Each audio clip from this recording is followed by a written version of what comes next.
Yes, everybody, and welcome to High on Homegrown, the cannabis podcast from Percy'sGrowroom.com, I am Macky from the UK, and joining us this week, we have our lovely Margaret. Hello, everyone. It is Margaret coming from central Canada, Ontario more specifically, and also host of Bite Me, the show about edibles. That is an epic avatar, by the way, Margaret. Oh, thank you. That's some That's next a level lot of, shit. there is displayed, you can't really tell, but I'm sure some of it's Turkish delight. What are you saying, John? You good?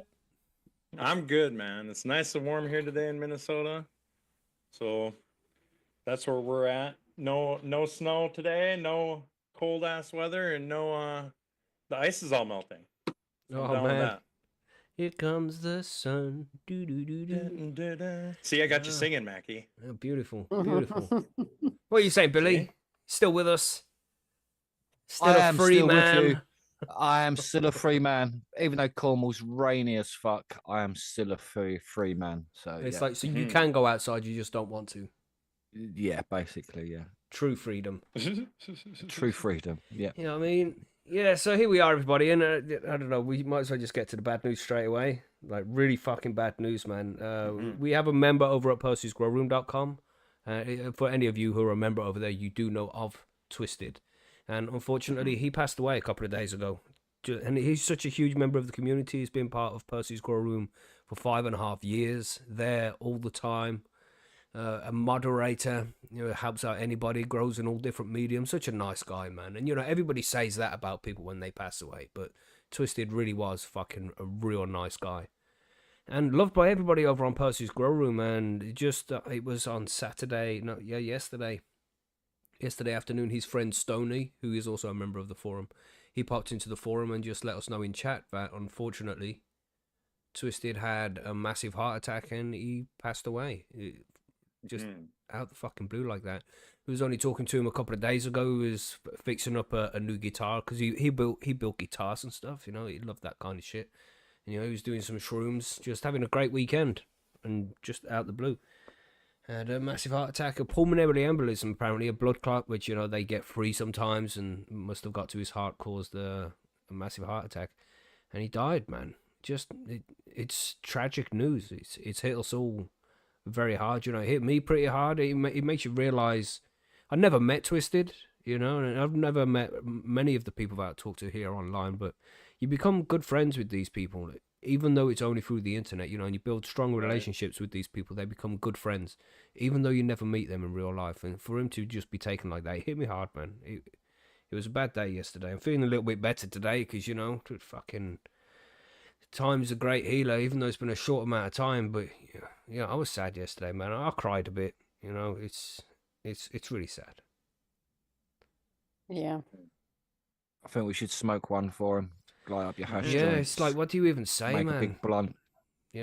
Grow some good weed. Next time you chop down, think of him. Because he would have helped you at some point, probably being on Percy's. He would have spoke to everyone on there pretty much. He helped me quite a bit when I first joined. Yeah. And that's why one of the main decisions I went live in Seoul for some of the stuff I was talking about him and what I learned. Yeah. And I'm like, yeah, I'm definitely going to go live in Seoul then, sort of like. So it's like, yeah. He wrote me So out like a sad. whole guide to growing in cocoa when I tried growing in cocoa, like Nice. 3 years ago.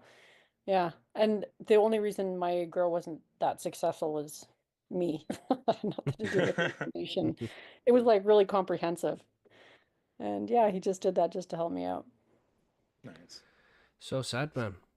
Such a Yeah. good guy. Such a good guy. Such a nice guy. And he's there on the thumbnail, because he also enjoyed riding around on motorbikes, and that's a picture of him on the thumbnail of the show here today. It just, some kind of homage to him. He was never, I don't know, what can you do? What can you say? It's just a massive loss to the whole community, man. And, just not the cannabis community, but, humanity in general. This was a real good guy, man. Real kind soul. Humble guy. It's so fucking sad to see him go. So everybody smoke up, smoke up an extra fat one today, maybe drink a beverage, some whiskey, some brandy, whatever your thing is, man. And just think about Twisted today. And our thoughts go out to his family and friends, and Stoney, thanks for letting us know over on the forum. We've never had this before over on Percy's, to have a member just pass away like that. So it's been a shocking one. It's been a tough weekend. sad. For sure. Yeah. So Well, and you think about it too, like in a community like this, you know, you talk to all these people, right? And you've never met them, so you don't know them on the daily. Like some of these guys, if they don't have friends that are local to them on the farm, how would anybody even know that they passed? Mm-hmm. You know? Yeah, man. Sad.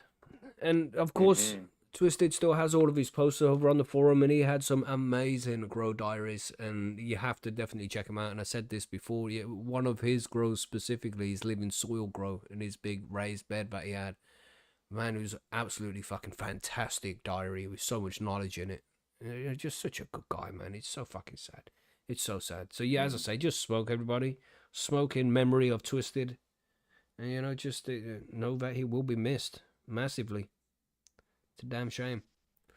So, you know, the show must go on and all that. We're going to continue to push forward with the show here and get the news put out and the grow guides done and shit. But if we do seem a little sad today or, you know, just a little bit more reserved than usual, that's going to be why. It's because we lost a good friend this weekend.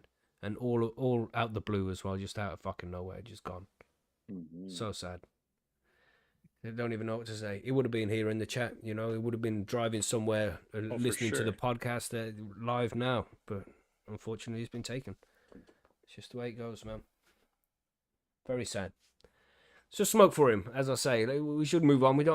We could fucking talk about it all day. And I suppose when we have the Patreon session on Friday, we'll make it a special memorial session for Twisted there. We'll all get wasted and talk about the good memories we have with our friend Twisted. And you know, you don't have to be a patron to join in. If you want to come and join us for that session, just let me know. I'll drop a link and we can all, you know, have a smoke and a drink and just share good memories of our friend Twisted. Very sad. Well, anyway, is there anything else to add there about news? Should we cover the news stories that we have? Let's see what else we're going to be talking about today. Yeah, man. Let's go. Right, so we have a tribute to Twisted, which, you know, we've kind of done there, but it's never going to be long enough. You can never pay enough homage to a man like Twisted. So sad. But we also have 2 serving British Armed Forces members admit trying to sell cannabis. Oh my gosh. You know, and they're in possession of firearms as well. Oh my gosh, how dangerous. We also have cannabis drinks popularity on the rise. Again, we're seeing more and more people consuming these cannabis drinks. It's good to see, I think. I think it's a good step forward. Don't you think, Margaret? Have you got drinks today? I do actually, yeah. Nice. What do you have? I have another Sense and Purpose because they sent me a case. Sweet. Nice. That's right. That's one of the privileges of being a content creator, I suppose. That's right. You know what I'm saying? Nice. We also have Health Canada release first results from a cannabis data gathering. So, yeah, some study has been done. We're going to see what the results are in that one. There's something going on here in Spain. Spain's largest cannabis B2B event, ICBC. What does that mean, Billy? Any business? Sorry, mate. The International Cannabis Business Conference. Okay. So that returns to Barcelona. Info, discounts, and more. Oh yeah, let's see what's going on there. More stuff going on in Spain.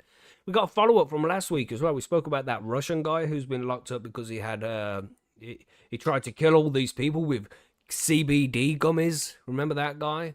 Yeah, well, he's been released from prison right now. So we're going to do a quick follow up on what happened with that guy over the last week. And then we also have medical marijuana helps mothers be more present parents and develop positive relationships with their children, study finds. Which is good to hear because, you know, there's other substances out there that are completely legal that don't make you a good parent sometimes, you know. Right. There's so many like horror stories out there, people who just had drunk parents. And, you know, it was a terrible childhood because of it, you know, as a result of them having a drinking problem. So Right. it's good to see some Word gets good passed news. down because that's all they see, you know. Yeah, crazy shit, man. So yeah, that's the news articles we're going to be covering today. Yeah, what we smoking on? Margaret there, she's got them nice drinks. Anything else? Are you smoking or are you just drinking today, Margaret? I do have my dry hair vaporizer nearby with a little more of that Jack hair, which I'm almost out of, but Oh no, boo! yeah, that's okay. Oh, But I have been enjoying it a lot. Right, so what you got, Billy? What hash do you have this week, Billy? I've got some bubble hash from 73U Bubble hash, lovely. Ooh. I'm smoking it with something I've grown lots of, which is called I've lost the fucking label. The mystery. The mystery. Yeah, the mystery of it all. Whatever the fuck this is, weed. Mm-hmm. Yeah. You know what I'm saying? quite I know nice, that though. feeling. That's why we just call it SOS weed, because after a while, you really don't know what the fuck it is. What are you saying, John? You got something nice? Gorilla Glue still this Oh, week. right. Okay. I do love the Gorilla Glue. I'm just so putting much. some of this fine herb into the mighty here. I'm gonna fire that shit up. Mm-hmm. Yeah, man. Let's have a quick smoke here on behalf of our friend Twisted. And just I don't know, man. No, I feel really sad about it, you know. And keep thinking about it. You know what I mean? It just keeps coming back, as it would do. Mm-hmm. It's just tragic news, man. Tragic news, and the fact that it's just so quickly out the blue, out of nowhere. Yeah. It's like, Twisted's gone now. It's like, fuck. It's the unexpected and quick ones that hit the hardest, it seems. Yeah. I mean, you know, when people die when you're expecting it, and they've got a long-term illness and they die of it, and you know, you're expecting it, but it still hurts so fucking much. Yeah, yeah. But I've never had anybody in my life just die suddenly like this. Yeah. I don't think. Well, yeah, a friend when I was a kid. Yeah, that was too, tragic. But fuck, it's hard, man. It's hard. Even though, and as we say, you know, we only met Twisted via the internet, never met in real life. But damn, he was still a good friend, and I'm still gonna miss him. You know. But, so yeah, we'll try not to mention it too much as we move through the show, because I know it's really fucking depressing. But shit, it's just bad news, man. Our thoughts go out to his friends and family, and the cannabis community as a whole. But with that, should we just move on to the news and talk about some other shit? Let's get after it. Let's do it. Let's do it. Let's go.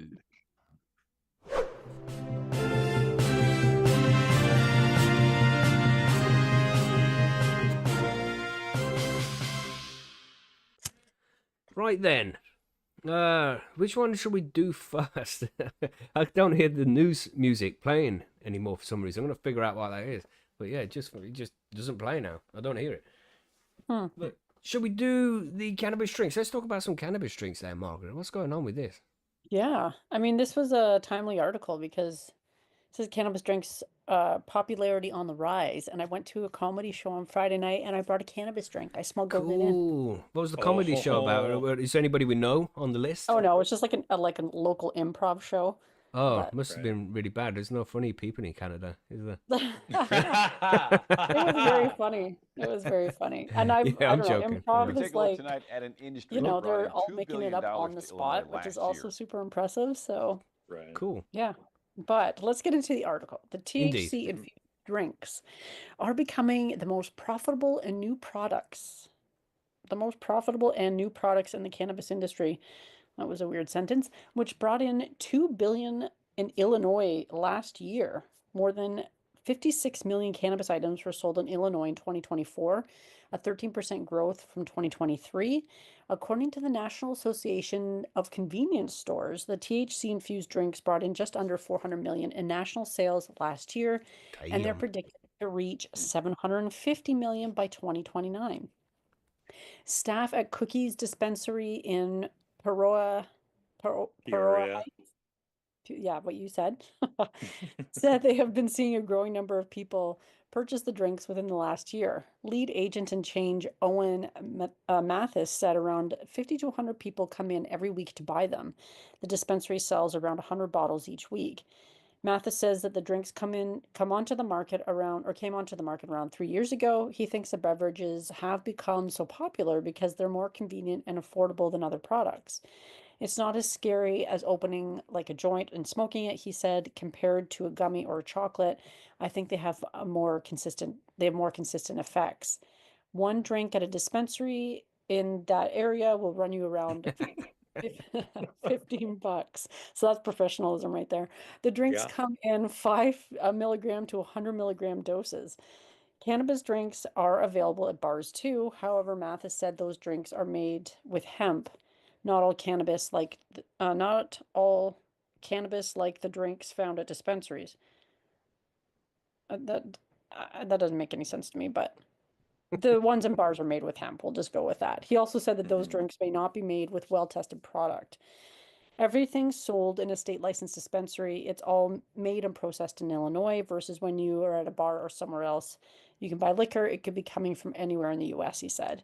He warns people who are just trying out the drinks to go slow. He said effects from a drink can start within 30 to 40 minutes and last up to 4 hours, although everyone can experience THC differently. Be careful with your dosage, know your limits, but have fun. THC in cannabis may cause someone to be impaired, and police warn against driving when high on the substance.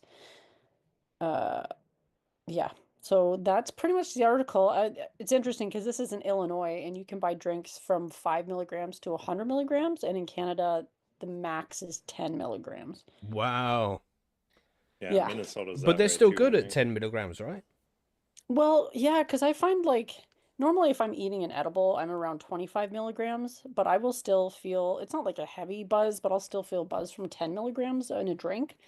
I think it's the nano emulsion that's used a lot in drink formulations. Just seems to hit, it does hit faster. I find it hits more in like 15, 20 minutes.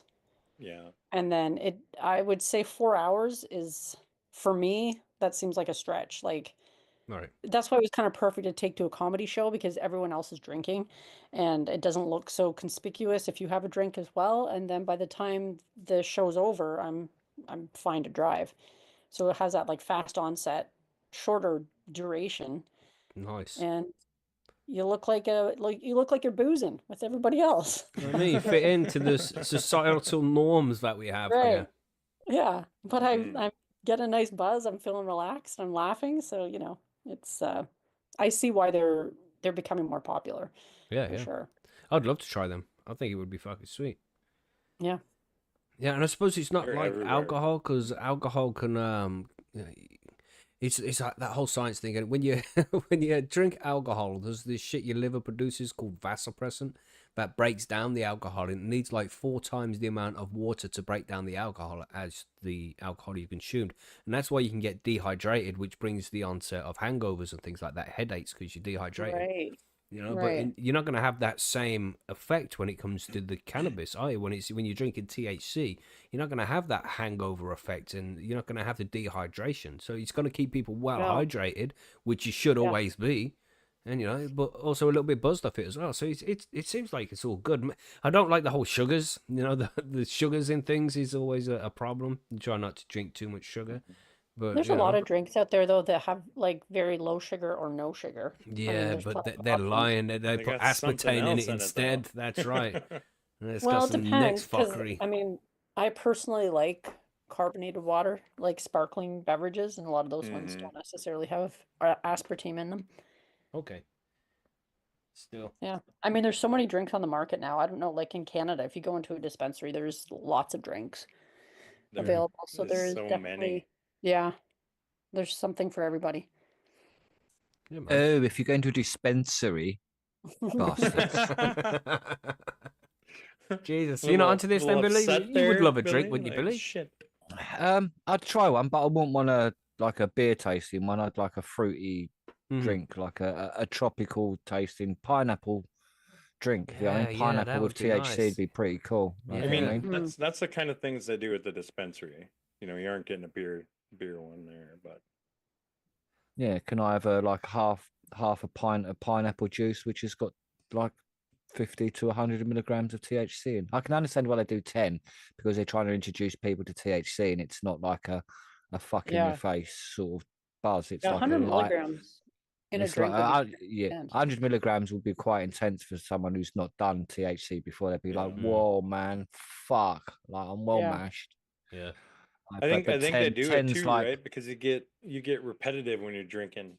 yeah, but right? when you got 10, you could like So have one, that's like what I drink mean. that. That's You're why all they right. keep You've it had two. low. You've had 2 by the time it's hit anyway, so you're on 20. So then you can have 2 more drinks and be on 40, and you're still not completely wasted. And you've Right. had 4 drinks then, so you sort of like it. I can see why they start with 10, just because Nice. because you want people to have more than one drink, obviously, because the venue wants to earn money. So they don't want to give them one drink and then that's it. They're not going to drink nothing else all night know as what? such. fuck that. I'm fine with drinking one. I don't give a shit. Yeah. I do what I want. But you Well, how ain't much do they making cost money, up are you? You're there? not. No, I For real? know. I know. But Are they what would be like seeing? $8? Sorry, there, John. Sorry. Well, I was just saying that I was asking Margaret how much they cost up there for like her drinks, like Yeah, around compared to an $8. alcoholic beverage, what's the price difference? I would say they're probably actually more expensive, which does Yeah, kind of suck. Yeah. here Massively they're more anywhere from expensive. $8 to $10 a Yeah, but can. Yeah, cannabis is they're better than probably alcohol. like $5 to $10, depending on. You can probably Mhm. get them on sale though. A lot of dispensaries have sales. But say $4 to $10, depending on, I don't know, the company or whatever. Right. But Right. And the yeah, size of the can, yeah, yeah, because because they you can have buy 12 big. ounce and 16 They're here. pretty much all the same size here. I don't think we Hmm. have multiple sizes, but they're like the size of a regular pop can, the 355 milliliter, Right. Cool. whatever that is in So would we terms be of. 16 seeing any ounces. guides over Or I mean on 12. your YouTube channel there, Margaret, on how to make some of these cannabis drinks? I've done lots of recipes on making. I don't know if I've posted any videos on YouTube, but I have done lots of episodes on making drinks. Yeah. Cool. Because I mean, like, they are pricier for someone like if you're going out to something like a comedy show and you want to smuggle something in your bag, going to a dispensary and picking something up if you have access to that is great. But on a regular basis, it's not how I'm going to be consuming cannabis because it is Right. expensive. And Hmm. I have lots of weed here and I can make my own edibles. So That's the way to That's do right. it. Do it yeah. yourself, man. That's the best way. But yeah, it's good to see that there's a rise in the cannabis edibles rather than people drinking alcoholic beverages. Because I'm just assuming, but I would just assume that the cannabis beverages are better for you than alcoholic beverages. But I don't know. I'd like to see some studies on that. But what we're going to do the follow up on last week's article there, John, the one about the Russian guy. Let us know what happened there. Yeah, is he's an American in Russia, Oh isn't yeah, it? yeah. So he's Russian now. They own him now. Yeah. All right. So the U.S. confirms release of U.S. national held by Russia. But hold on, this is from the BBC, everybody. So you know, Yep, we BBC, have to everybody warn hold people on. of that before we move on to this piece of shit. Mm-hmm. So, Hey, sorry, it's no a hate for the follow-up, BBC. so they might have Sorry. fixed some stuff. Who knows, Maybe, right? maybe. Russian authorities have released an American national who was arrested at a Moscow airport this month for cannabis possession. The U.S. State Department has confirmed. Caleb Byers, 28, was stopped at great. Yeah, here we go again. Vnukovo. Did I do okay? Oh, International that Airport might be on, it. Fuck, well done. on 7th February after marijuana-laced sweets were discovered in his luggage, Russian state media reported. The 28-year-old from Ohio is now back on U.S. soil, according to the BBC's U.S. partner CBS News. Oh, great. A Which spokesperson. which the BBC and CBS are also state media, by the way. Don't let it get it twisted, motherfuckers. Yeah. Sorry, John. A spokesperson for the State Department told the BBC his release was a welcome gesture by Russia. The department also reiterated its strong warning about the risk of detention for U.S. citizens in Russia if you're carrying cannabis. U.S. citizens residing or traveling in Russia should depart immediately. The state stated in our level 4 do not travel advisory for Russia, the statement said. A report by Russia's TASS news agency last week said a U.S. national arrived in Moscow from Istanbul on 7th of February. The man, now identified as Mr. Byers, told airport officials the cannabis sweets found in his luggage had been prescribed by an American doctor. He was facing 5 to 10 years in prison on drug smuggling charges, as well as a fine of 1 million rubles, 10,900 American dollars, or 8,600 pounds, or whatever you want to call that. Yeah, that's pounds, bro. That's real money. I don't think we can say that anymore either with the economy in the UK right now. But anyway, neither can we. I digress. In a post on Facebook, Tanya Schuler, who says she is Mr. Byers' mother, said he has epilepsy and takes cannabis as medication to help control his seizures. He's a severe epileptic and took seizure medication for his disease. One of those were marijuana, THC, CBD to help control his seizures, she said, adding that he had been without the medication for 8 days while detained. Wow. She said Mr. Byers had been traveling from Istanbul to Moscow with his fiance, who is a Russian national. See, he should have just got a pass right there. Russian state media identified her as Nadia Mambatova and said she had also been placed in pretrial detention on the same charges. In an update on Facebook on Tuesday, Ms. Schuler said Ms. Mambatova had also been freed and all charges dropped. The BBC has not been able to verify this. Mr. Byers was freed only hours before talks between U.S. and Russian officials over the war in Ukraine were set to begin in Saudi Arabia. Asked about Mr. Byers at a news conference on Monday, Kremlin spokesman Dmitry Peskov said Moscow expected to discuss restoring the entire complex of Russian-American relations at the talks in Saudi Arabia on Tuesday, so certain events can be viewed in this context. I think the rest of it's pretty much about that other stuff. Cool. I just forgot to The press record. I'm conference. just going to press record, all right? Oh, Recording in progress. Oh no. mighty It- professional. It happens. It happens. It's all right. Holy. It's fixable. Don't worry. So good, he's back, I guess. Gosh. Yeah, well, it's good that he's back. Shouldn't have been there in the first place. And they got him Right. out pretty quick as well, didn't they? It's not like Yeah. he's been there for too long. Well, there's a lot of stuff happening right now, so Mhm. kind of I think was expected. Yeah, man. But there's still other people over there being held. Isn't there journalists and stuff still being held? What it says here, at least 10 Americans remain in prison in Russia, including, Yeah. and it's got a few names here. Gordon Black, a U.S. Army staff sergeant who flew to Oh yeah, that guy. Vladivostok to see his girlfriend, Yeah. and was accused of stealing from her. And then Robert Woodland, who was adopted from Russia as a child and was working as an English teacher when he was convicted of drug offenses. So only 2? Yeah, he said at least 10. Okay, so that's Yeah, Yeah. including those two. yeah. Yeah. Crazy. I mean, just This is crazy. public service announcement. If you go into Russia for some reason, then don't take cannabis. I know it's difficult for No. this guy because he needed this cannabis as medicine to prevent his epileptic seizures, which each one of those Right. is life-threatening, you know? So, I mean, if you have to take medicine, cannabis medicine, that's illegal in Russia, then just don't go Russia, man. You just, Mhm. this Yeah, is the that's only probably the option. best approach. Yeah. Because they will lock you up, and it won't be nice. No. No, no, no.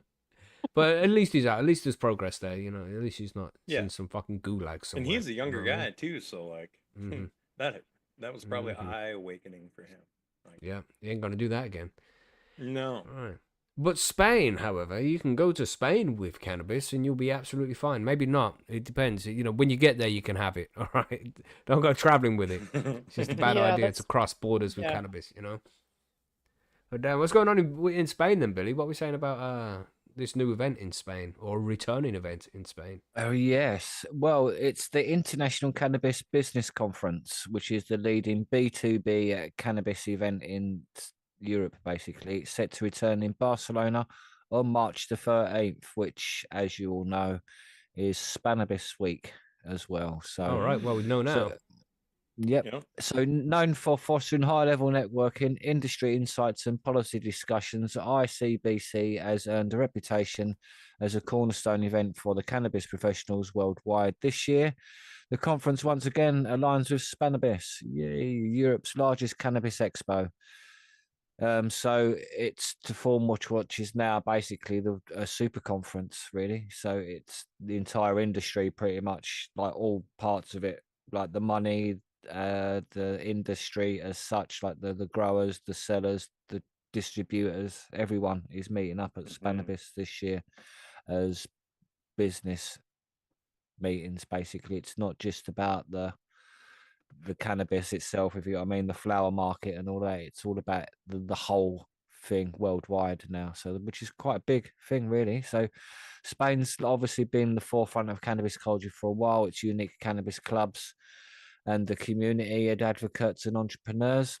So, Spain has an estimated market valuation of 238.5 million euros, which is $250 million roughly.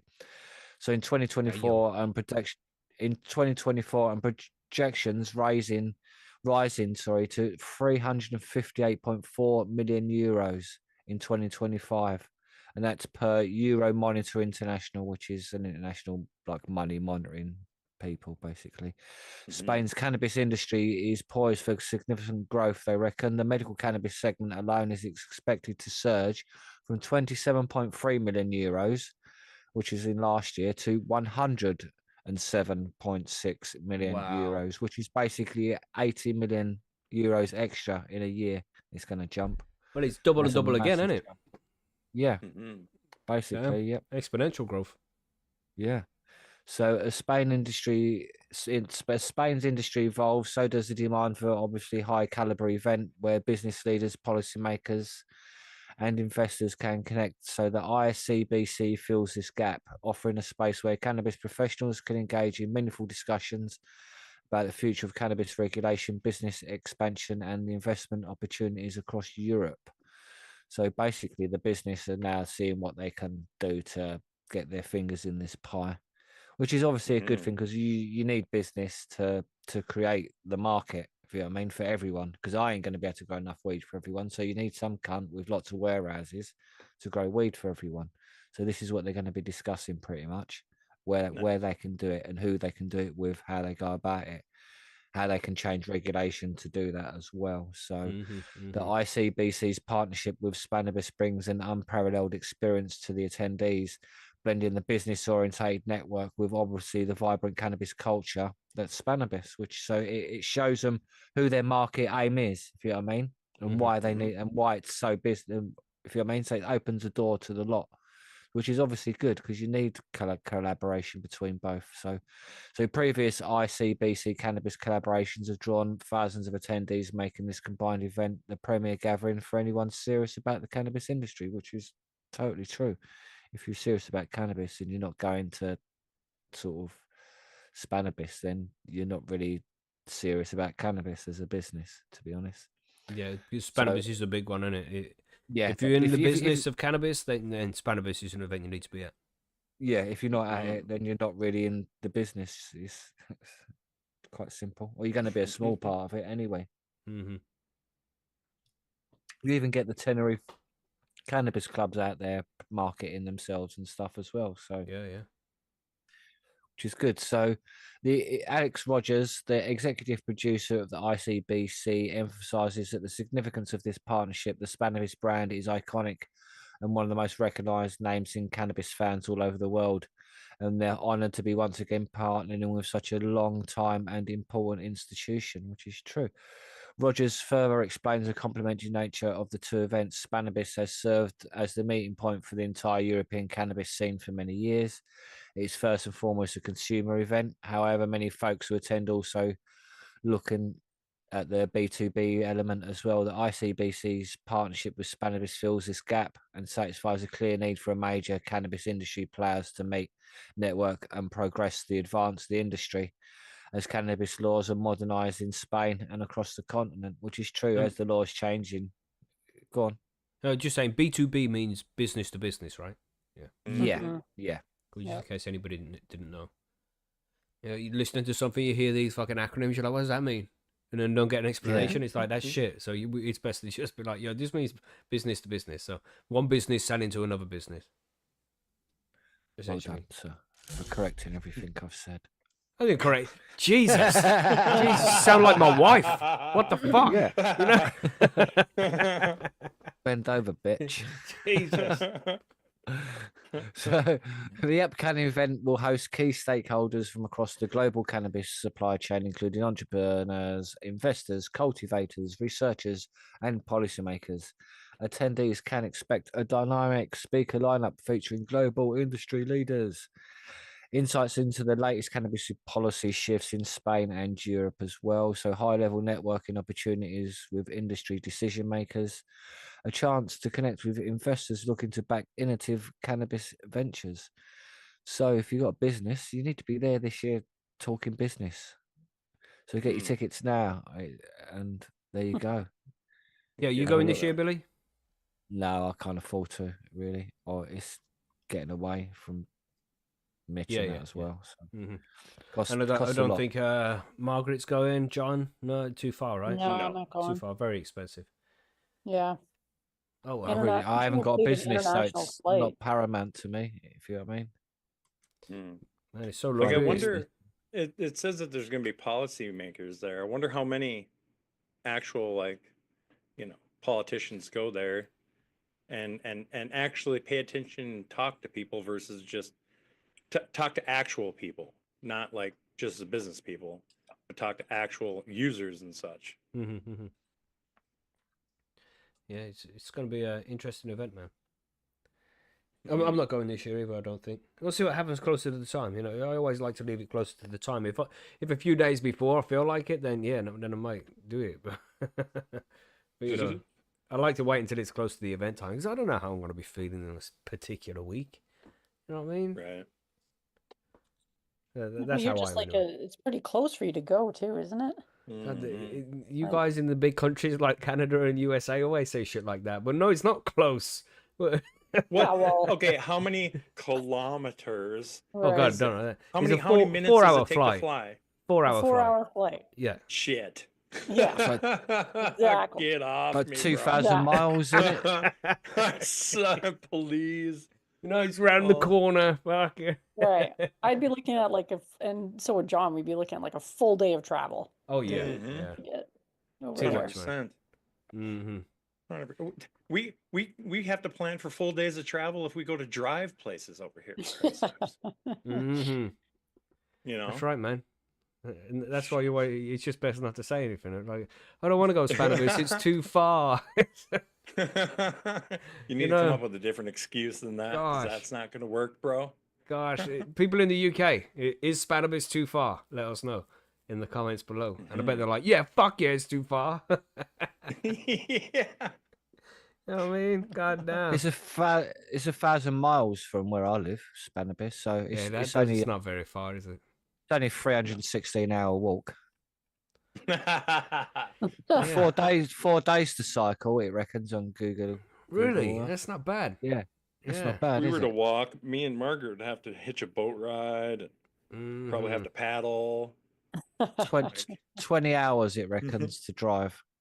Right. Not It's so like going to bad. Texas. So they'd be similar to you, 20-hour drive. Split that up, 2 10-hour drives, 2 5-hour Yeah, you drives. guys could do this. What are you talking about? No, that's doable. Yeah, good drive Yeah. there. Mini bus, I'd like to drive there. I'd like to drive Mi- across collect- Europe at some point. collect some people, because then you get to see like a bit of France, some of Spain. You get to drive across the mountains, Ah. obviously. I would which like is to drive like through massive France, but you know what the problem is with France? Yeah, French people. I do. French people. Well, it's not really the French people, is it? But yeah, French people. Depends what There's no city you're French in. people in the Okay. chat. Yeah, That's right. And Yeah. never is. That's why I don't like them. Listen, they got them in Canada too, don't they, Margaret? Don't you have a whole province that's like Oh yeah, of course. 50-50? I mean, The Quebecois. And That's that's Yeah. people who speak French. They're not French people. Oh yeah, she's one of them They speak Canadian French people, isn't She's it? one of Like, they those. speak- I'm not French Canadian, but we do have a whole province of French Canadians. Yeah. Yeah, Mhm. exactly. So you're Anyway, French Canadian. anyway, let's see what's going on in the UK here. Brace yourselves, everybody, because it's a shit show. But let's just get into it. But the UK, Yeah, Don't yeah. slow Oh down. no, didn't no, of course not the UK. The UK, as we said last week, Billy, it's utopia, it's utopian society. in Brilliant the UK. here. It's beautiful. mhm. Two serving British Armed Forces members admit trying to sell cannabis, identified only as X and Y, the chromosomes. The pair Jesus. pleaded guilty to being concerned in the making of an offer to supply cannabis in November 2023. Bro, people being stabbed every single day in this country, young people dying on the streets every single day. Not exaggerating, it's fucking crazy right now here in the UK. And these motherfuckers are concerned about X and Y being concerned in the making of an offer. Fucking hell. My Conspiracy. gosh. Why would they Is it a admit it? s- That's my question. There's an assault every 6 minutes in the UK. It's madness, they're It's worried ma- about and this they're shit. worrying about shit like this. And we've also Cunts. seen things today. There's the Facebook posts and shit about an old lady, 58-year-old grandmother. Little tangent here, sorry everybody, but a 58-year-old grandmother said something nasty about the Labour Party on the internet. She got the police knocking at her door, being like, "Oh, you can't say this," kind of thing. And I haven't read into the story fully. I'm just hoping there's some kind of threat there or something to warrant the police going out, and she's just not expressing her disdain against the government and being told off by the police for it, because that's a next level kind of society we're living in when it So gets to that fucking crazy, stage. bro. You know, it's like, nah, surely not. Surely not. This is the UK. Airstrip Surely we one. have a little bit of free speech, right? Surely we can say that we don't like the government. Surely. But maybe not, Don't be man. I think silly. so. Maybe You'd not. be arrested for saying that, Mm-hmm. even though the Anyway. government are cunts.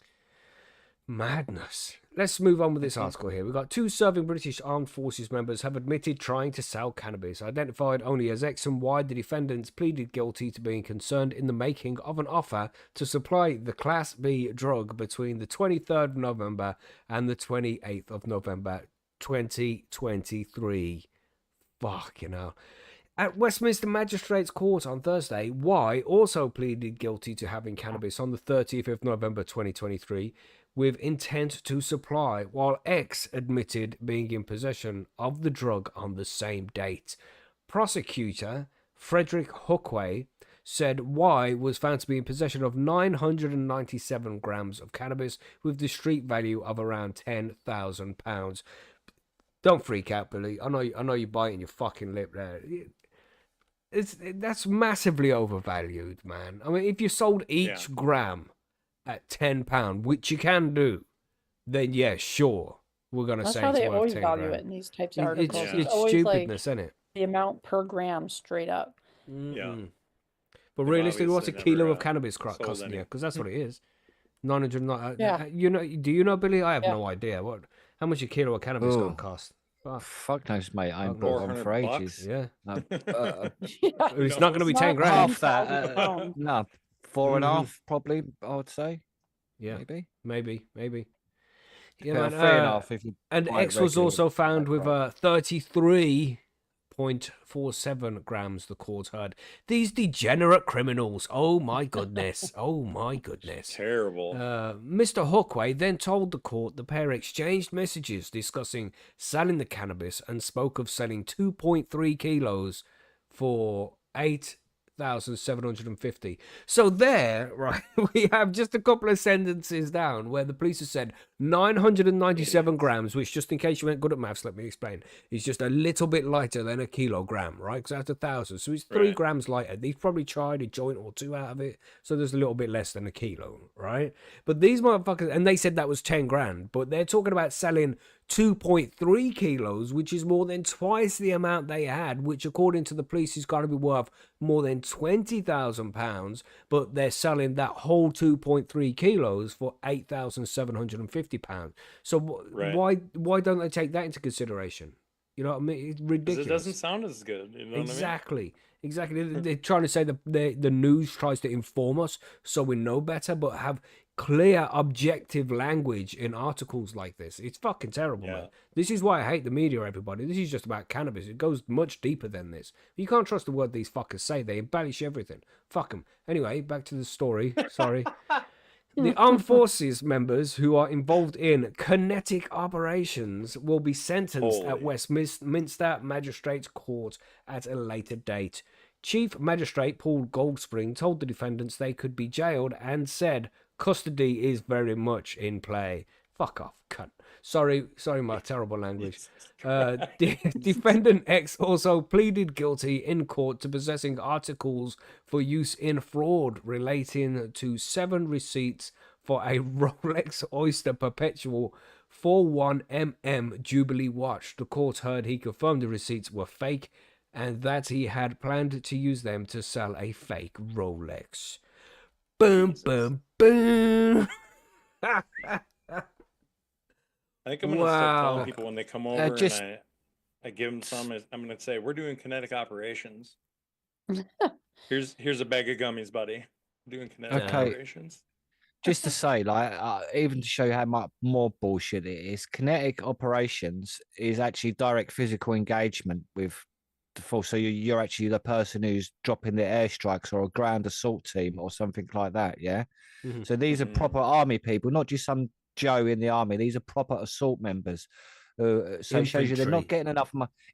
Yeah, but proper, like we're talking Like, like proper yeah, in infantry. action. Yeah. Yeah, in action infantry, not some just someone who's fully trained with a fucking gun, trained to kill, and they want to press them for about selling some fucking weed, and it's like, what? So you don't mind sending them to the But front at the lines same and getting them time, shot, and we have but they more news can't articles relax here. with some cannabis. It's You know, like at the same bullshit. time, and I didn't want to fucking do this article, but it matters. Is it still here?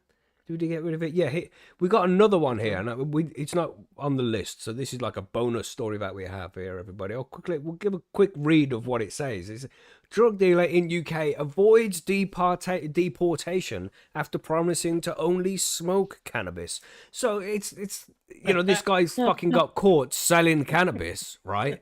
And he's going to avoid jail. He's going to avoid deportation as long as he promises to only smoke cannabis, which is still fucking illegal in the UK. But it's okay for him. It's okay for him, but it's not. It's not okay for the soldiers, the people who put their very fucking lives on the line for this country Literally, and yeah, our 'cause they're fucking kinetic freedoms. soldiers, It's so not have probably okay for already them. have and already Fuck. and will again put their lives on the Fuck. line, and they want to send them to You know what I prison because mean? they're a bit. Yeah. But a drug dealer this is who why came here countries are from cunt. another country, it's okay for him.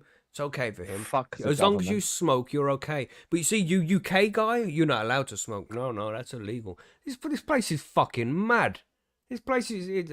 I'm not going to carry on. All right, I'm going to calm myself down. I'm going to have a hit of this fucking mighty. Macky ran. Jesus. Yeah, this place Jesus. is bullshit. Fucking arseholes, and they treat people in this country, and it shows that the army are not treated You know what I properly mean? either. You know what I And mean? this is Yeah. like the veterans are treated badly. This just shows the UK is fucking fucked. Just ridiculous. And maybe the rest of the world Ridiculous. needs to wake up to how messed up we are in this country at the minute. But as we mentioned, Billy, sorry to interrupt, Billy, just as we mentioned last week as well, we are playing a character. We don't really feel this way, okay? We're just playing characters on a podcast. We love the government. They are doing a great not job. really me. This is someone else speaking on my That's behalf. right. We're just playing a character on a podcast. Oh, Thank you, government, for keeping us safe from all this devil cannabis. We appreciate you. Yep, that's it, Geller. This is just a play. That's a play, Geller. You know, it's a screenplay. It's a screenplay. It's like it's a live radio screenplay. shows. Yes, I want to like the old time radio show. What was it? War of the Worlds. It's like War of the Worlds. Right. Yeah, because it is a bit of a War of the World at the minute. Sorry if We're everybody live got from wound up a Airstrip little bit 1. by that, but this is the fucker that we deal with sometimes in the UK. The double standards is absolutely shocking. To put soldiers through this shit, but then allow others to just no, you're okay, mate. Don't worry about it. Ridiculous, man. Drives me fucking crazy. I don't know how much this guy was in possession of, but I'm sure it would say somewhere. But it's one of those pay to see the article. We're not paying these crooked news organizations to poison our brains. No. So anyway, let's go on to another news article here. Margaret, do you want to talk about that Health Canada study that we're releasing news? What was going on there? Yes, yeah. So this article comes from StratCan. Health Canada releases its first results from a cannabis data gathering program from legal and illegal markets. And this just came out yesterday, this article, so it's pretty recent. Okay. The first results from Health Canada's cannabis data gathering program found that nearly half of the 50 samples of legal cannabis tested had THC levels under 80% of their legal or label claim. Wow. Although, right. So you think you're buying one thing, but that under 80%, that's quite a bit. And that's half the samples. So they had 50 samples, 25% had inaccurate labels as far as their THC claims. Although none of the illegal samples of dried flower tested included labeled THC levels, obviously, the results showed THC levels ranging from less than 10% to more than 25%. Health Canada first announced it would launch a new data gathering program for cannabis markets in Canada in 2023, looking at both legal and illegal products currently on the market. The project collected 100 samples of dried flower or dried cannabis flower, 50 from the legal market, 50 from the illegal market, In addition to testing for THC, samples were also analyzed for heavy metals, mycotoxins, pesticides, and microbial contaminants. While there were some examples of pesticides, mycotoxins, and other forms of microbial contamination in some legal samples, they paled in comparison to what was found in the samples of illegal cannabis. Heavy metals, however, were present in both sample streams and at times more common in legal products. Heavy Ooh. metals, Wow. so we're talking copper, Molybdenum. that I've never heard of that before. Nickel were found in a large proportion of both legal and illegal samples, some in concentrations that exceeded Health Canada's allowable limits. Heavy metals like arsenic, cadmium, lead, and mercury were more common in samples of illegal cannabis, but only one illegal sample had arsenic levels above the United States pharmacopoeia tolerance limit set for inhalation. Arsenic was present in 44% of illegal products and 18% of legal products. Copper was detected in all 100 samples, with 100% of legal products and 98% of illegal products exceeding the USP limit, which was the United States pharmacopoeia limit for inhalation. But what's Nickel, what's it called? The TD50, is it? The terminal dose that will kill 50% of the people. There's a specific number they use for like what is the dangerous amount of arsenic to having something. So yeah, there might have been arsenic present in these illegal products of 44%. Right.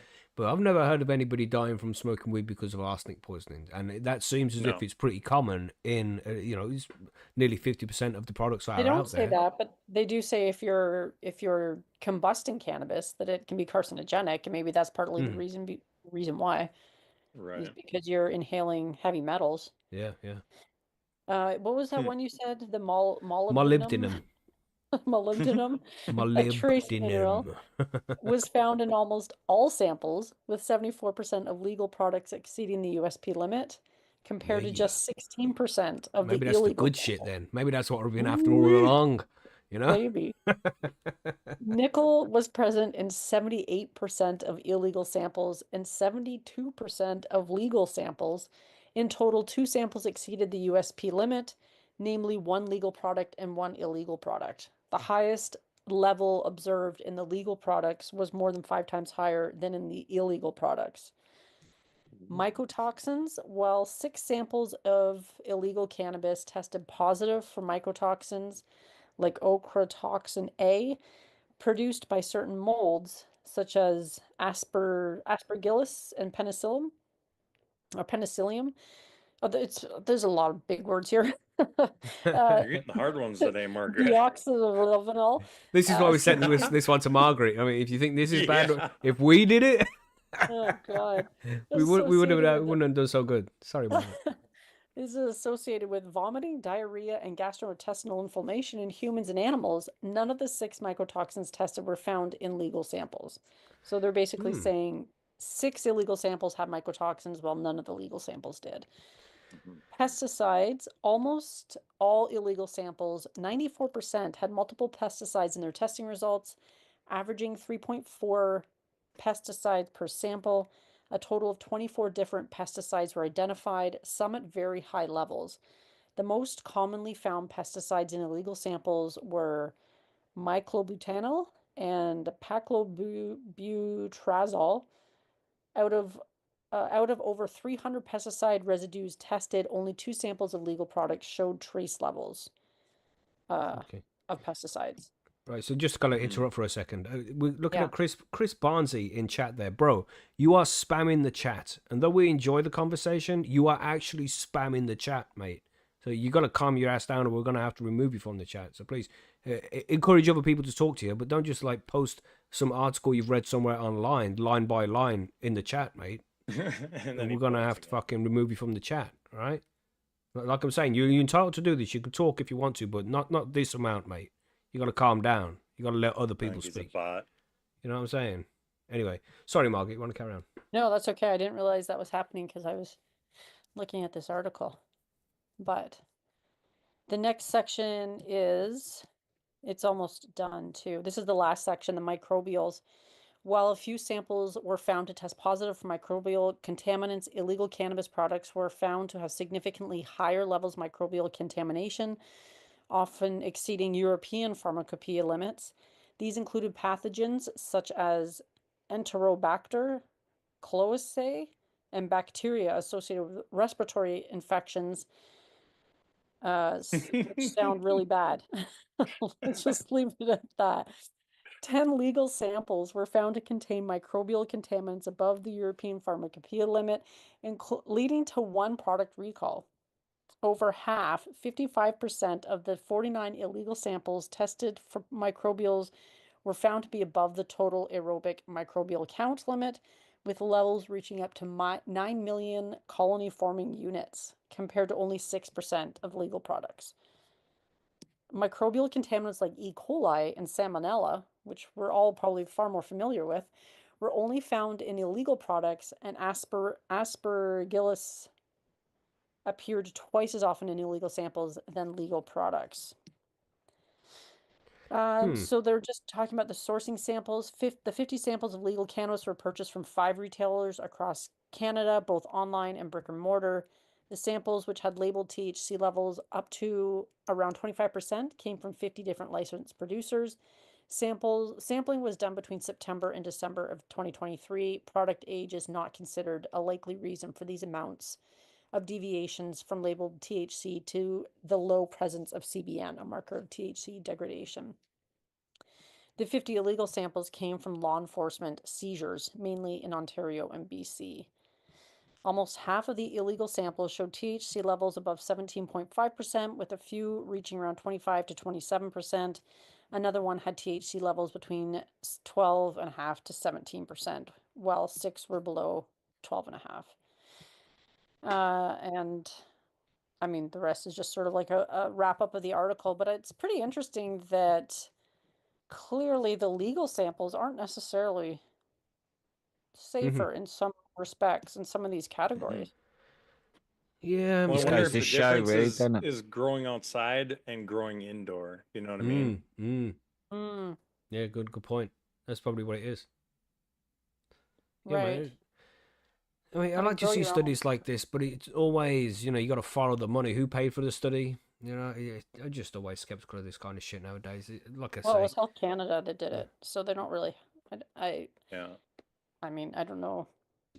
They just Yeah. seem to take some random samples and test them to compare them to each other. I mean, if you're gonna, it's tricky. I don't know. It kind of leaves somebody who's a cannabis user in a weird place. Like if you're going into, because they don't tell you which of these samples from the legal market were problematic. Yeah. And if they are problematic, do they go after these licensed producers who might not be, Right. making sure there's no heavy metals or pesticides used or mycotoxins or whatever in their weed before it goes out to the public? It's just crazy to think. I just thought while going through this article, I don't think I've ever actually smoked legal cannabis. It's always been black market Yeah. grown and sold, or my own Right. cannabis as well. So that's Right. that's strange to think. I wonder what legal weed is like. What's it like, man? That's weird. It's no different. It's no different, buddy. Does it taste cleaner? You know. I don't It tastes think like so. heavy metals, according Yeah, to this apparently. article. Damn. And it's obviously less than what we think it is. Yeah, that was the kind of interesting part So about that too. that happened in California too. I think California just went and redid all their stuff because everybody was over the amount they were saying it was. Right. Yeah, especially because it's still pretty prevalent in dispensaries to have a lot of customers that buy solely on THC levels. Right. I think that's still And like prevalent. I've noticed a lot too, like so my brother has a medical card here well, he's in North Dakota, but like when they first opened up and he started going there, they would be throwing out all kinds of different strains that were like 30, 31, 32, 29%. And then a year later, they're probably a couple batches in, and next thing you know, they're only pulling like 18, 22. Right. Like, so Which are is they far just more. throwing it out there in the beginning, which is bullshit because they're supposed to be labeling it from the state lab, right? Yeah. So are they mislabeling it, or is the state giving them the wrong number? Or when they do these tests, are they not using the same process that the original tests were done? Well, it's funny you say that because I'm reading this book right now, that one about the corporatization Oh of yeah. cannabis in Canada. This sort of fits in pretty uh it fits in a lot with that book, this whole article. But Mm-hmm. one of the issues that they had to address at one point, Health Canada, was companies that would like test a batch, and then even if I think if they were doing another grow, they would still use the same results from a The different lot. original. Like they weren't, Oh. they were saying, oh, Health Canada wasn't super clear on the labeling requirements. So they would Mm-hmm. test one lot and then they apply that testing result to all the different lots Right. instead of testing each individual lot, I Right. guess. So they could slap on it like, oh, it was 28%, even though the lot you were buying may have come in like a lot less than that, Right. which is Yeah. kind of shady. It's kind of shady Yeah. practice. But Yeah, it's there's so also much shadiness going on, and because there's that yeah, shit as well where, like, a company is more likely to send their cannabis to a lab that tests highly. Like if a yes, specific lab tests 10% more than that one over there, then you're gonna send it to the guy who, over exaggerates the amount of THC in it because that's going to look Right. better on the papers and going to sell better. So a lot of labs will just send it to those guys. It's like a supply and demand kind of thing, isn't it? That guy gives me right. better numbers, so I'm going to keep going Like over lab there. shopping, Yeah. Yeah. Instead of Yeah. that guy tells the basically. actual truth. Yeah, we don't want that guy. Yeah, Oh. Right. yeah. Mm. But it looks like Crazy. if you're, I mean, this is another reason why it's great to grow your own cannabis, because you know exactly, what What you're pesticides you're getting, using what or you're putting whatever, in. what heavy Yeah. metals you're sprinkling on it, or Yeah, man. Interesting. yeah. Mm. Enjoy your legal cannabis out there, everybody. Let us know what it tastes like. Yeah. I Well, almost you have never one buy more. legal Sorry, weed. Margaret. I was just gonna say I almost like I have access to it, but there's not really a need for it. I feel rather blessed in that way. Mm. Right.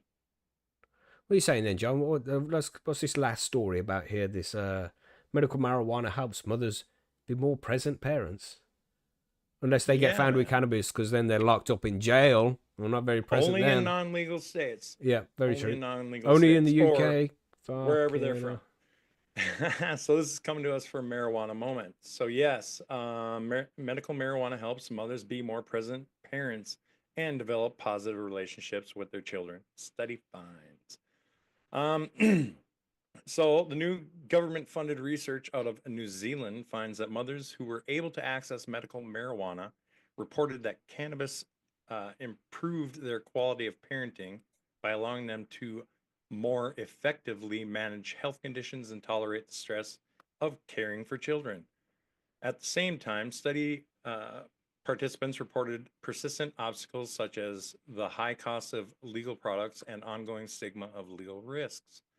The new report, published this week in the journal Drug and Alcohol Review, drew from interviews with 15 mothers who used medical cannabis obtained either through prescriptions, the illicit market, or both during the past year. I wonder if they say where these people were from. Were they from New Zealand? Maybe they have is it medical legal there. in New Zealand? I think I they don't do know. have medical, yeah. Okay. They were asked about use in general, their conversations with children, societal stigma, and risks. Mothers reported MC, which is medical cannabis, as an important facilitator of their ability to positively parent their children, the study found, enabling them to manage their own health needs, anxiety, endometriosis, and arthritis. Mothers also reported feeling that managing their health with medical cannabis allowed them to be more present parents and better tolerate the stressors of motherhood, wrote authors at Massey University in Auckland. The mothers were recruited for the survey from a larger group of 38 participants who were part of a larger project around women's relationship with medical marijuana. They were interviewed one-on-one, either in person or via an online video call. Participants felt that being able to manage their physical pain and mental distress with medical cannabis meant they were in a better mood and more present. Nearly half of the mothers who participated, 46.6%, said they primarily smoked marijuana, while smaller portions reported using edibles, 40%, oils, 26.6%, vaporization, 20%, tea, 6.7%, and topicals, 6.7%. Most obtained marijuana through the unregulated illegal market, 53.3%, while a third of participants, 33.3%, reported accessing both prescription and illicit products. Only 2 mothers said they used exclusively prescription products. So it seems like most of it was all illegal. Yeah, Yeah. sounds like it. That's The crazy. legacy market, yeah. Yeah. As a parenting tool, the survey found mothers consumed medical cannabis to relieve their physical health symptoms such as spasms, aching, and I think that's supposed to be cramps, without the distraction of pain. They believed they could be more present for their children and attend to their needs. Similarly, mothers with mental health and mood conditions such as anxiety, depression, post-traumatic stress disorder, and premenstrual dysphoric disorder felt medical cannabis made them calmer, more relaxed, and less overwhelmed, the report says, which in turn aided their ability to communicate and better connect with their children. Participants in our study felt that medical cannabis is a useful tool to manage the stressor of motherhood and facilitate positive relationships with their children. A few said cannabis generally improved their overall functioning and ability to meaningfully engage in their lives. As a result, they expressed that their kids receive better parenting, the study found. This is more happy, funny, and empathetic rather than being grumpy and prone to snap at them. Respondents overwhelmingly said they avoided consumption around their children, sometimes even foregoing medical marijuana use for long periods of time. Despite strong advocacy for medical cannabis use while parenting, all participants emphasized responsible consumption, framing this as reserving medical cannabis use for the evening or nighttime after completing their parental duties or when their children had gone to bed. As one participant explained, I'd leave it till the evening so that I didn't have any tasks to perform, or I didn't have to worry about being present for the kids. It made me think, am I robbing my kids quality time with me? Mothers who were single, low income, and had disabilities reported difficulty paying for medical marijuana, thus often purchased it from the unregulated sources or grew their own. Yeah. It's the last thing on the budget because as a mom, it's hard for me to say it that way, guys. As a mom, you're always the last thing on the budget, one said. The things that children need come first, obviously.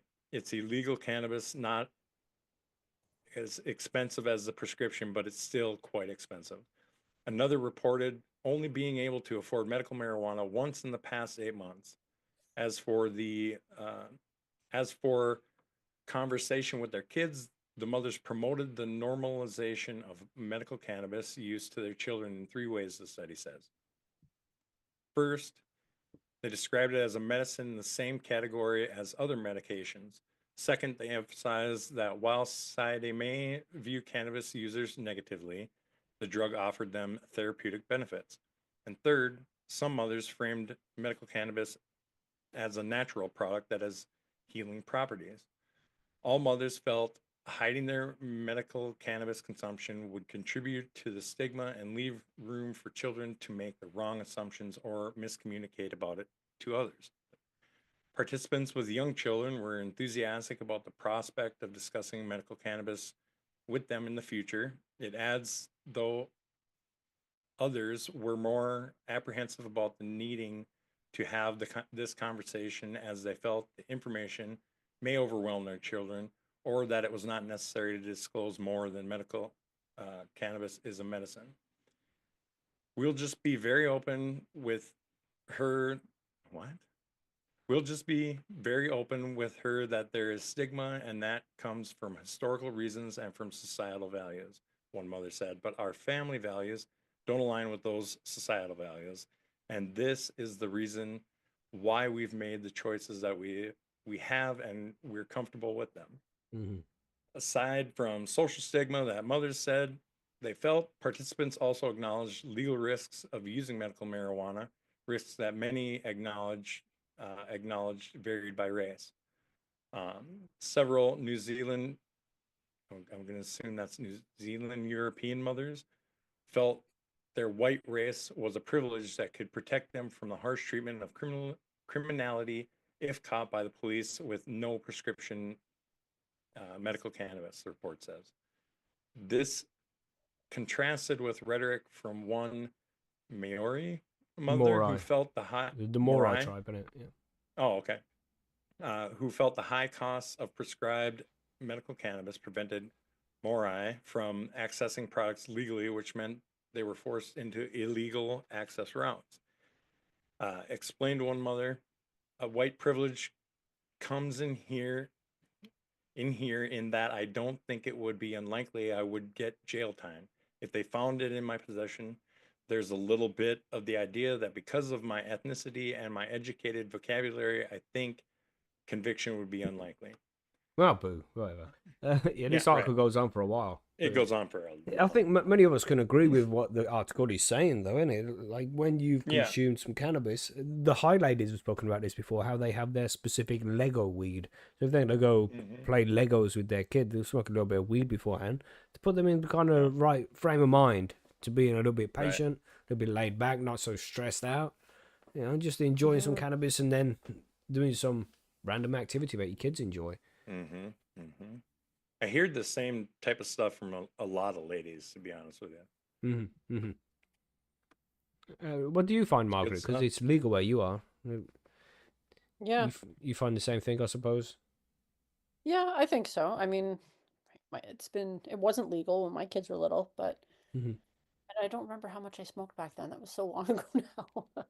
But I'm sure I did a bit. I mean, there's obviously lots of stress happening at that time, so. It just makes you more patient as well, doesn't it? I find, for me anyway, the effect it has on me just makes me more patient. But I also like how they point out in this article how the mothers in question were talking to their kids about their cannabis use. Like, they weren't stigmatizing it. They were sort of just talking about it like it was normal, having open conversations, which I think is super important too. Yeah, man, indeed. Knowledge is power. You know, if you hide anything from kids, that's just the wrong way to go. You know, they'll learn elsewhere and they'll learn wrong. So it's better to just, be open and honest with your kids. You don't want to be known to your children as being a liar, do you? You got to be straight up with them. No. That's my opinion anyway. Yeah, but interesting article. And it's good to see that, more and more people are using cannabis legally worldwide and don't have to suffer the same stigma. You know what I mean? Right. Yeah. But yeah, it's a good article. We should wrap up with a little bit of forum news here. I don't think we have any forum news. The new plant of the month, February's plant of the month, the poll is available. So you can go and hit that poll and go and vote for what you think should be this month's plant of the month winner. Obviously, we have the tragic news about Twisted. We won't go back into that again. But goddamn, it's a big shock to the forum. Tragic. Any other news? I don't think so. When's the Seedsman thing happening? That's in March. March sometime. Yeah, we're going to finalize everything in March. And that's close. Yeah, and we're gonna have Tom on for an interview because this week's interviews we got the 25th of February. We're going to have Ed Rosenthal on the show. 27th of February, Jorge Cervantes will be joining us as well, and that's going to be earlier than usual. Going to be at 5 p.m. GMT. You'll notice the posts in the Patreon pages as the days approach. We also have Tom Rakes, who's the CEO of Seedsman, coming in on the 4th of March to discuss the grow off and the new strains that them guys are throwing out there soon. So yes, lots going on. We have another interview. I can't remember the date specifically. It's after the one with Tom, sometime in March with OK Calyx as well. So that's another good guest we've got landed there. Some good interviews coming up, everybody. So if you're not a Patreon, then they will be released eventually to everybody. But if you want to see them live, then you can see them live as a Patreon as they happen. So yes, good times. Is there any other news to add there? That's the interviews. That's all the news done. I think that's everything, right? Anything to add on? Here we go. The same question every week for Margaret. Does she have anything planned for it this week? Margaret, is there anything going on with Bite Me this week? I feel like I should have an answer. I've been posting some videos on my YouTube channel if anyone's interested. So, I have a few video interviews, videos of interviews that I have done. Nice. Past. So, yeah. Yeah, man. And you got news, John? You gonna? Not much crazy happening over here. Cool. I mean, we could tell them there's more merch up there if they want to go check it out. Yeah, man. People like merch. You know what I mean? Yeah. So, what do you want to drop the link in the chat or something? So, if anybody wants to check out any merch, then they can go over and check it out on John's website there. Any news from you, Billy? Yeah, I had the very first High on Hash Club session last night. Oh yeah, sweet. Yeah, how was that? It's good, man. And Chilbert joined you, didn't he? Yeah. With Chilbert, yeah. It was nice. And chatted about hash, smoked hash, and some dudes joined me. So, yeah, it was all good. Yeah, man, I was in and out. I was a little busy in the background, but I was there at places throughout the show. Yeah, man, it's good. Good you see. When's the next one? It's just going to be once a month, isn't it? Yeah, once a month, the last Saturday of every month. Yeah. So, when's the next conspiracy one? Cool. That's the first Saturday of every month, and that will be this week. Yeah, it's going to be what? That's the 1st of March. Yeah, 1st of March. Okay. Yeah, Saturday the 1st again. Let's go. Sounds good. After the patron session. That's right, Patreon session on Friday. If you're a patron, don't forget the monthly session is upon us. There. You're not going to be there this time, John? Gonna be busy. No, it's the lady's birthday, so we're gonna be out and about. Nice, man. Yeah, well, I hope you have a good time anyway. There will be. But that's all the forum news for now. Just one more time. R.I.P. to our good friend Twisted, man. You are gonna be missed, bro. Everybody smoke up for Twisted. Up again. Yeah, everybody smoke up, man. R.I.P. Tragic. Let's go on to the smoke break. And there's a thing on the screen, as you can see there, right? Because it's a smoke break. And for those people who enter Plant of the Month and have a valid entry, then they get entered into the Plant of the Month wheel thing where you can win 5 seeds just for entering. Okay, so we have up to G entries. How many is that? 1, 2, 3, 4, 5, 7, right? 7 entries we have this month. And I've put them all on the wheel as entry A, entry B, entry. I've been busy today, so I haven't been able to look up each person's individual name. But we'll just spin this. This is an easy way, So whichever entry you are, we're going to spin this, and whoever wins gets 5 beans from the Percy's vault. Let's go. It's spinning.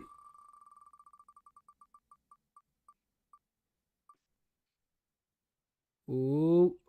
Now it's spinning online. Entry D.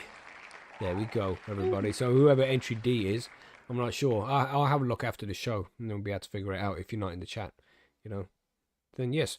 Well done. Let me know what. Yeah, check out the link, and it tells you what's all in the Percy's vault. There's loads of beans, lots of choice. Yeah, so go and figure out which one you want, and let me know, and I'll send it to you because I'm doing postage tomorrow. Yay! Post. Fuck. Hate doing postage, man. Post. But yes, got lots of beans to send out. So that's I've got it all ready to go, all in the envelopes, ready to be sent out. Just needs to be put into the post office now. I'm doing that tomorrow. Yes, good times. What else been going on this week? Oh, fucking, where's my mighty? I'll put it down somewhere. I don't know where the fuck it is. I mean, did you get up and walk around with it, or? No, it's right behind me. I found it now. I put it behind me. It's not in my line of sight. Smoke break then, are we? Yeah, we're on smoke break now, Billy. We can chill. Okay, I'll be right back. I'm gonna grab a drink then. 10-4. Okay. Are you going as well, Johnny? Just don't leave me. No, I'm gonna be here. You know what I'm saying? Shit. I mean, shit. Tangents. I'll tell you what, man. If I don't get my goddamn machine this goddamn week, have a goddamn rant about something. Goddamn. And the thing is, all right, man. Here we go. Here's a tangent for you, everybody. So I saw some YouTube video about how the UK economy is collapsing, and unless the government do something soon, because we don't have a lot of gold and all this shit. All the gold's been sold off or something. I don't know. There's some complex stuff that we're talking about. So I just started to have a conversation with ChatGPT about economical collapse and like how long is this going to take? What's going to happen? What's suspected? And ChatGPT was just like, yeah, it really does seem as if the UK is on a downward spiral towards economical collapse. I'm like, you're not supposed to say that. You're supposed to make me feel better, you prick. You know? But no, it's just being brutally honest, man. And, you know, it's like, do we see an economical collapse coming over the next few years in the UK? Damn. Or was it picking up on how you were like basically stating it and trying to like agree with you? No, because I just asked, you know, do you think there's economical collapse coming in the UK very soon? Okay. Yeah, so he says if the government don't change things or make changes to policy, then over the next few years, yeah, shit's going to hit the fan by 2030 and shit. So it's going to take a few years to actually get there. But I don't know, man. Will it actually get there? I don't know. I don't. Because what I was mentioning this, because I scrolled into the comments of this video. And just the amount of comments that were people from the UK just like, yeah, the things are really bad right now. Yeah, everything's so expensive. Everywhere's fucked. Like so many comments. And I didn't see any one comment in the video which is like, oh, you're all crazy. The UK is a fucking great place. We're all having a great time. Is that my algorithm making sure that I don't see those kind of comments? Or is that the way it actually is, man? It's scary to think that there are people out there who just see that the UK is failing, man. It's bad. Yeah, it's crazy over there. Oh. Damn. Mindfulness. Made my first batch of Vico based on John Colson's process the other day. My little process. Nice. Get after it. How did it turn out? Just well, or where you at in the process is what I want to know. You got to purge it still, or are you done purging it? Are you using it? Where are we at? I got to make some more too. I got a bunch of shit I got to do. You're just making yourself a longer list. Yeah. I like to do that for myself too. I think about it and I'm like, oh, I better do all this. Well, you got to have numerous lists, though. You can't just have one list. You know that, right? You got to have like 3 different lists. One with urgent things need to be done now, and then semi-urgent, and then, oh yeah, when you're ready, do this. You know, that's the kind of list you need. And then don't pay attention to any of them. I mean, you could put them all in one list and just throw something at it and pick one and do it. You could do that. Sounds like too much hard work. I've just seen roll a hash joint on my list, so I better do that. You better do that. Okay. Quick time. Yeah, get after it. Quick time. I like the top kind of the list list. where you can like put stuff on it and then check it off right away. Yeah. Mm-hmm. So yeah. For some reason, that don't get checked off. Don't know why. There's something wrong with it. The rubber don't work on that one.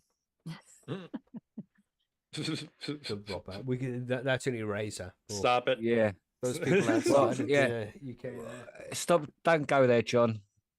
Listen, I just giggled. I didn't continue on. Now you're making it a thing. You know what I mean? Now you're pointing more attention to it, Billy. Gosh. Yeah. Gosh. Jesus Christ. Now we're back on the difference between the UK words and the American words. Mm-hmm. And then what else has been going on, man? We're watching some movies this week. I watched some crazy movies. Can't remember what they were or that shit. Fuck. Oh yeah, because one of them I fell asleep during. Damn.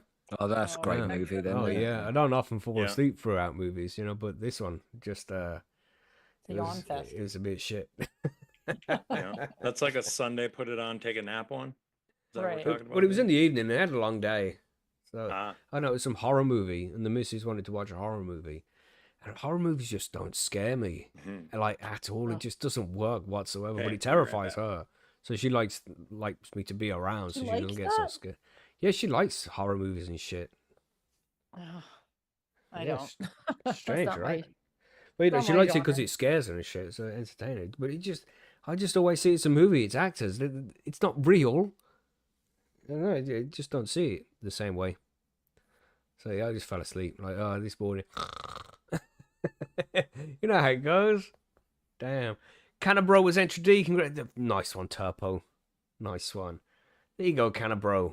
It's down to you. You won, bro. Yeah, gold is at all-time highs. It is indeed, because economical stability is becoming an all-time low. This is not financial advice, but maybe it's time to invest in precious metals. Should always have a nice stash of it if you can afford it. But people can't even fucking afford food right now. Never mind go out and buy Right. gold and silver. See, the thing is, in when the world completely collapses, what use is gold anyway? What are you going to buy with it?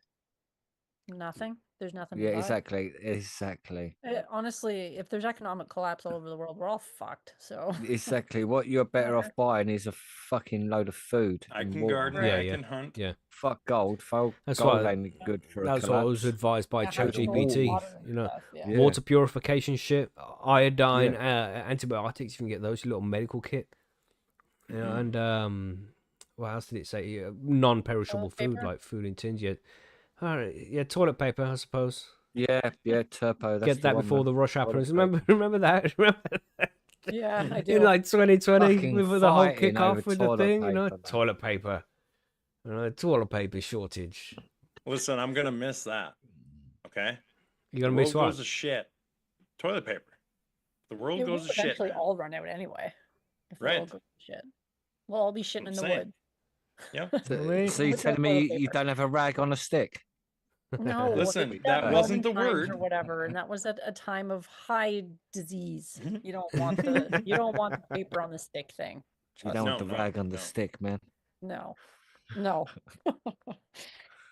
Yeah, That's just well, filth, isn't it?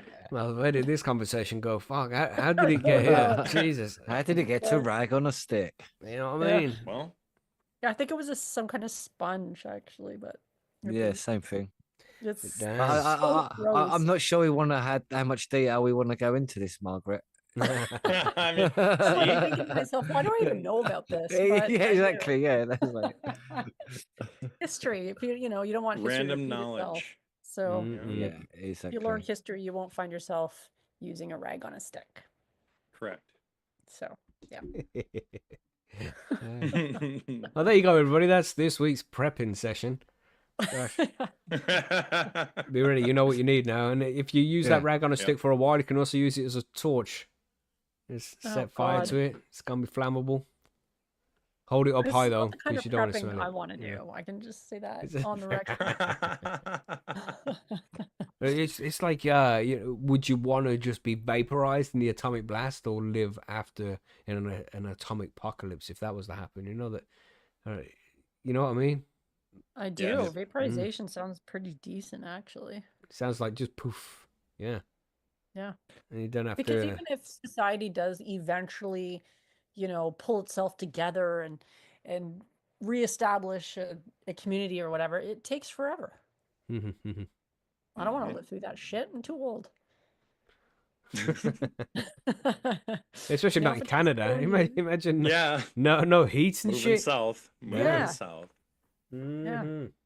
I have back pain just thinking about it. Holy fuck. Oh, Jesus. Yeah. That's another crazy thing about getting old. Just waking up with random pains. Your neck hurts. Fucking hell, what did I do now? Oh, an extra pillow. I used to be able to just sleep on my neck, no Right. problem. Like just on my whole Yeah. neck, nothing. Jesus. Yeah, it's like the meme. Like whoever designed pillows in it, they made sure they designed them that one pillow isn't enough, and two pillows is too much. Yes. Why is that? Yep, that's how Nobody they're knows. designed. They're designed that way. It's on purpose. It's on Yeah. purpose. Yeah. No, I got a real good Nice. pillow, a real nice pillow, man. It's pretty dense, but it's still soft. I still put my arm underneath it, and then I wake up with a bad shoulder because my arm's been fucking twisted up. all night. So has Fuck. it a good pillow then? You say like it's a good Yeah. pillow, then you wake up in pain and twisted and all that. So it's a Yeah, shit but pillow because then, I isn't it? could, I'd get the different I pillow. could sleep on just that pillow. I could do it Then why don't you then? because If you- I don't like That's to. If you question. could, then why don't you? I Yeah. don't know. I don't know. It's just the way I've Explain always your slept. pillow habits now. You see, old Gosh. habits This die one's so hard. That's solid, what it is. Indeed. Shows Sometimes you're you tell getting myself, old. sleep with your arms down by your sides, like, and don't move. Well, that don't last long. Yeah. You know, it's like, what's the perfect position to sleep in? You know, and then try and stay in that. Yeah, and then as soon as you sleep, you're gonna move into your bad habit positions. You know. Yeah, Mhm. that's very true as well. The best position to sleep in is with your arms across your chest, isn't it? You're like a vampire kind of thing. Yeah, basically, yeah. Yeah, Yeah, fuck but that. who does that for real? You know what I Because when you sit up and someone comes in the room, they shit themselves. mean? Uh, Savage. man. Anyway, Yeah. Jesus. with that then, we're talking about cuttings and clones today. That's what we're going to be talking about. Are we ready to do that? Yeah. I think we've explored that topic enough for now. Yeah, Yeah. that's right. I think so. Time to move on. Let's do some grow guys. Yeah.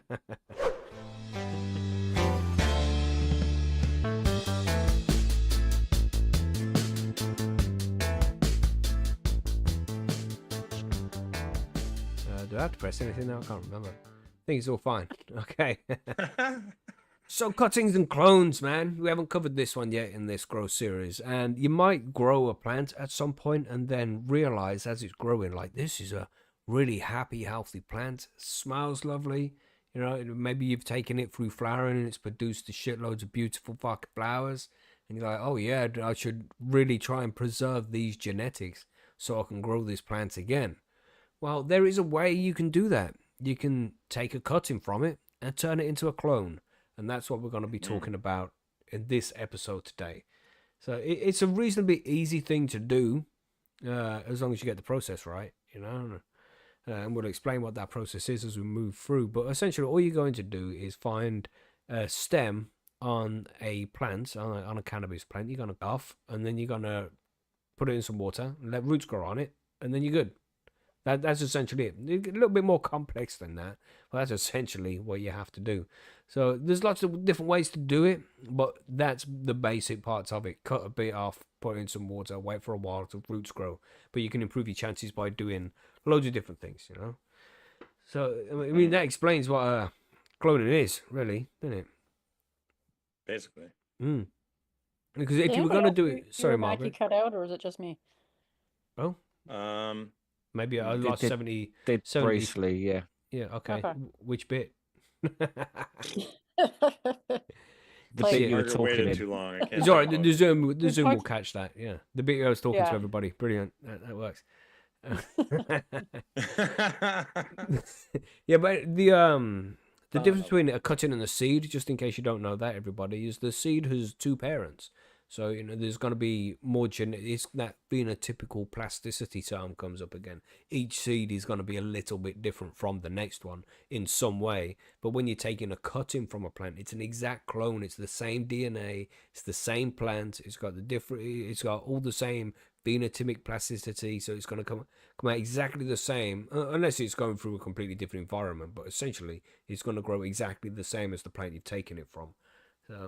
So it's just a good way to make sure you're getting the same genetics, you know, those same stinky buds, the plant back grew fat and fast.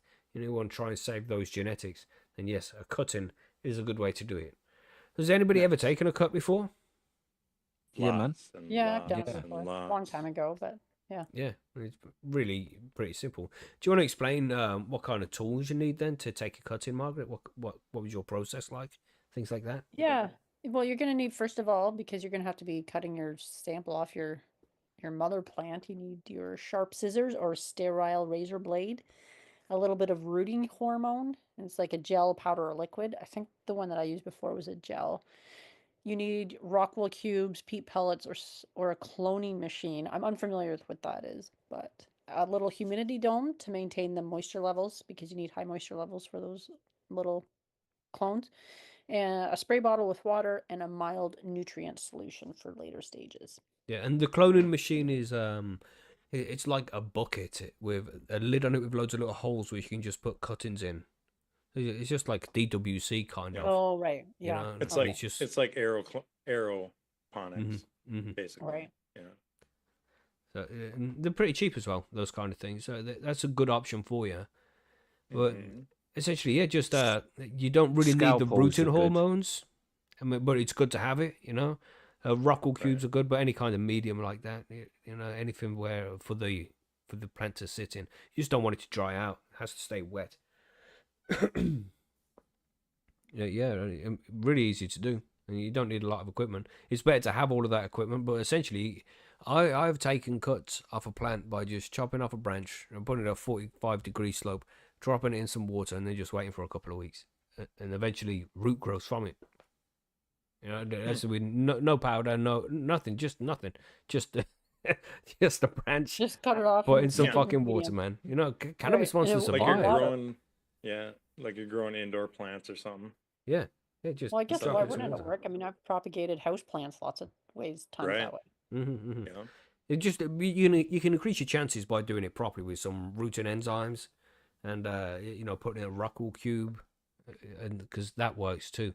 And I've done that as well, and I have better results. But it's not necessary.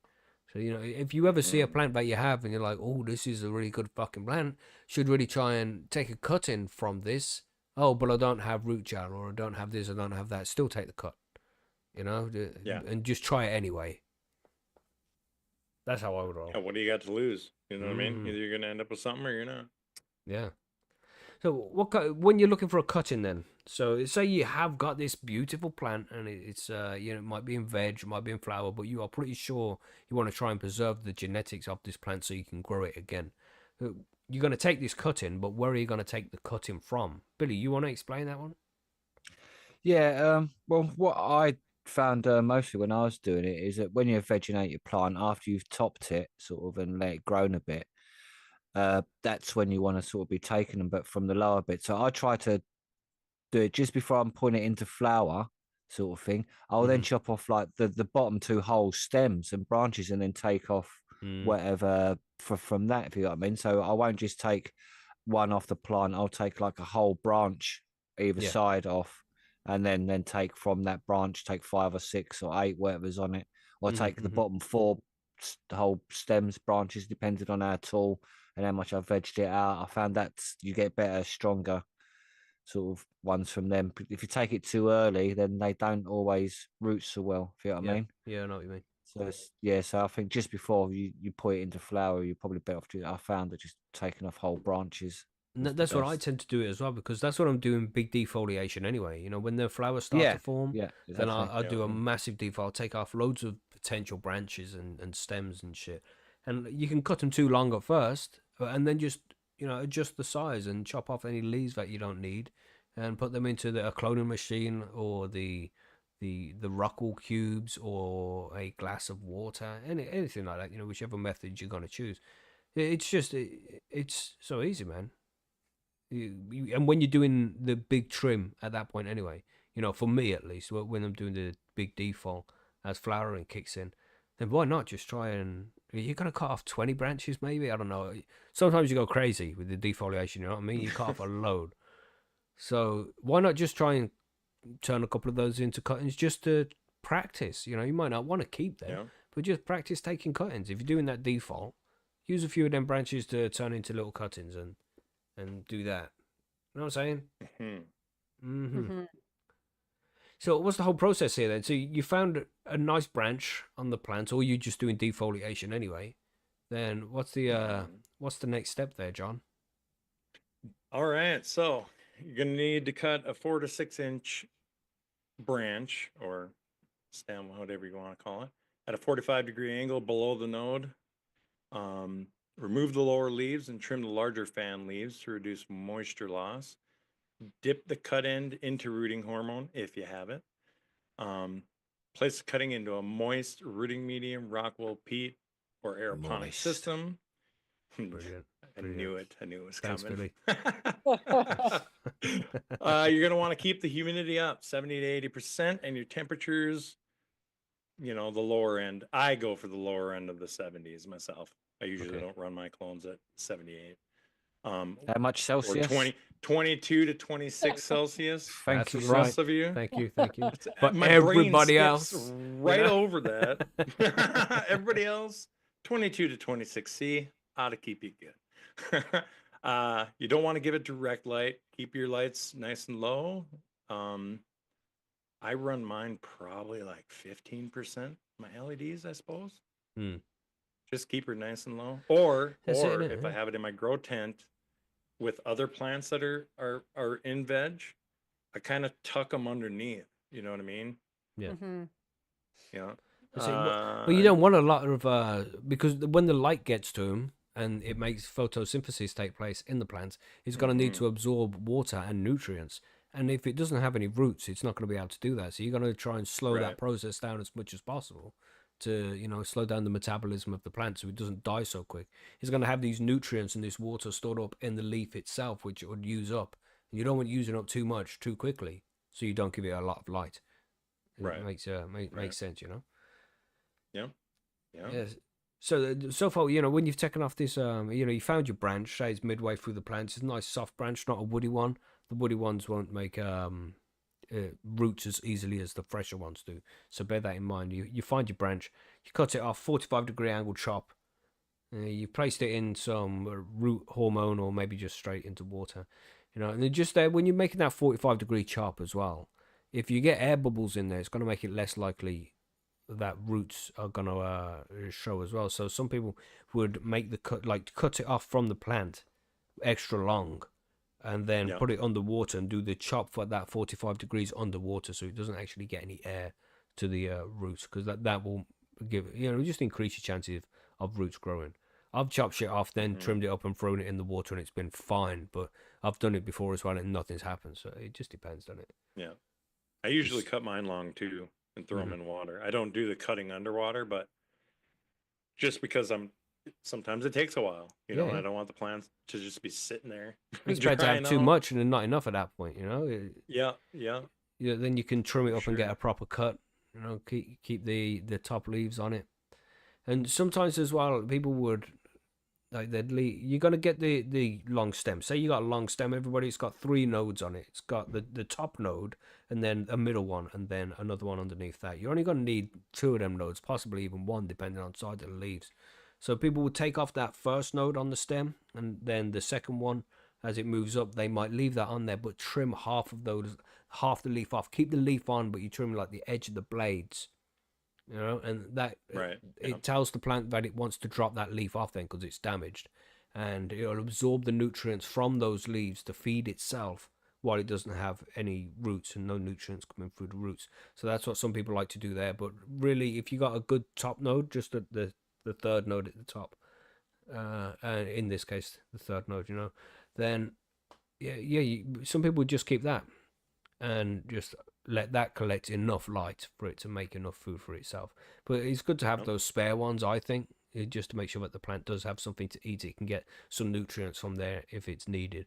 And just increases the chances of the plant surviving for long enough without food and water, you know? Yeah. That's how I do it anyway. When I do it, it's not like I fucking know anything really about this. Just I wing it. I wing all it the damn time. Yeah. Like every plant I grow, almost I take a clone. And do you use rooting powder or anything like that? So what's your process altogether? Yeah. So it really depends for me when I decide to take a clone, but because it depends on how my flower room is doing. But I usually take a couple different cuttings. So I'll take lower and kind of through the mid, because sometimes the lower ones for me just don't want to go right, or the branches are too small. But then I cut them long, throw them in, you know, like a cup full of water, bring them downstairs, and then I trim, like you said, you know, trim up the nodes and leave the top, and then I clip, you know, the big fan leaves, probably leave about 2/3, I suppose, of leaves left. And then I went to Home Depot and got some growth, you know, rooting powder, and that's all I use. And I've had that jar for like 4 years, and I've done hundreds and hundreds of clones, man. Yeah, man. Yeah. And then that's it. You don't need to go buy some. Cubes is what I use usually. You don't need to go buy some cannabis specific rooting enzyme and all that for fucking 50 quid, because they will charge that out there. Just go get random normal shit. It's all the same. You know, you just go to the garden center and get that shit. Some people do swear on some of that stuff, like the rooting gels and things like Clonex or something. Yeah. You know, like, but I've never used it, and I've always had good. That's right. Results for what I got. Placebo effect is real, bro. You know, yeah. Turpo says there you can use alloy. Yeah, aloe. Aloe, yeah. Oh, really? Yeah, yeah. Aloe or alloy?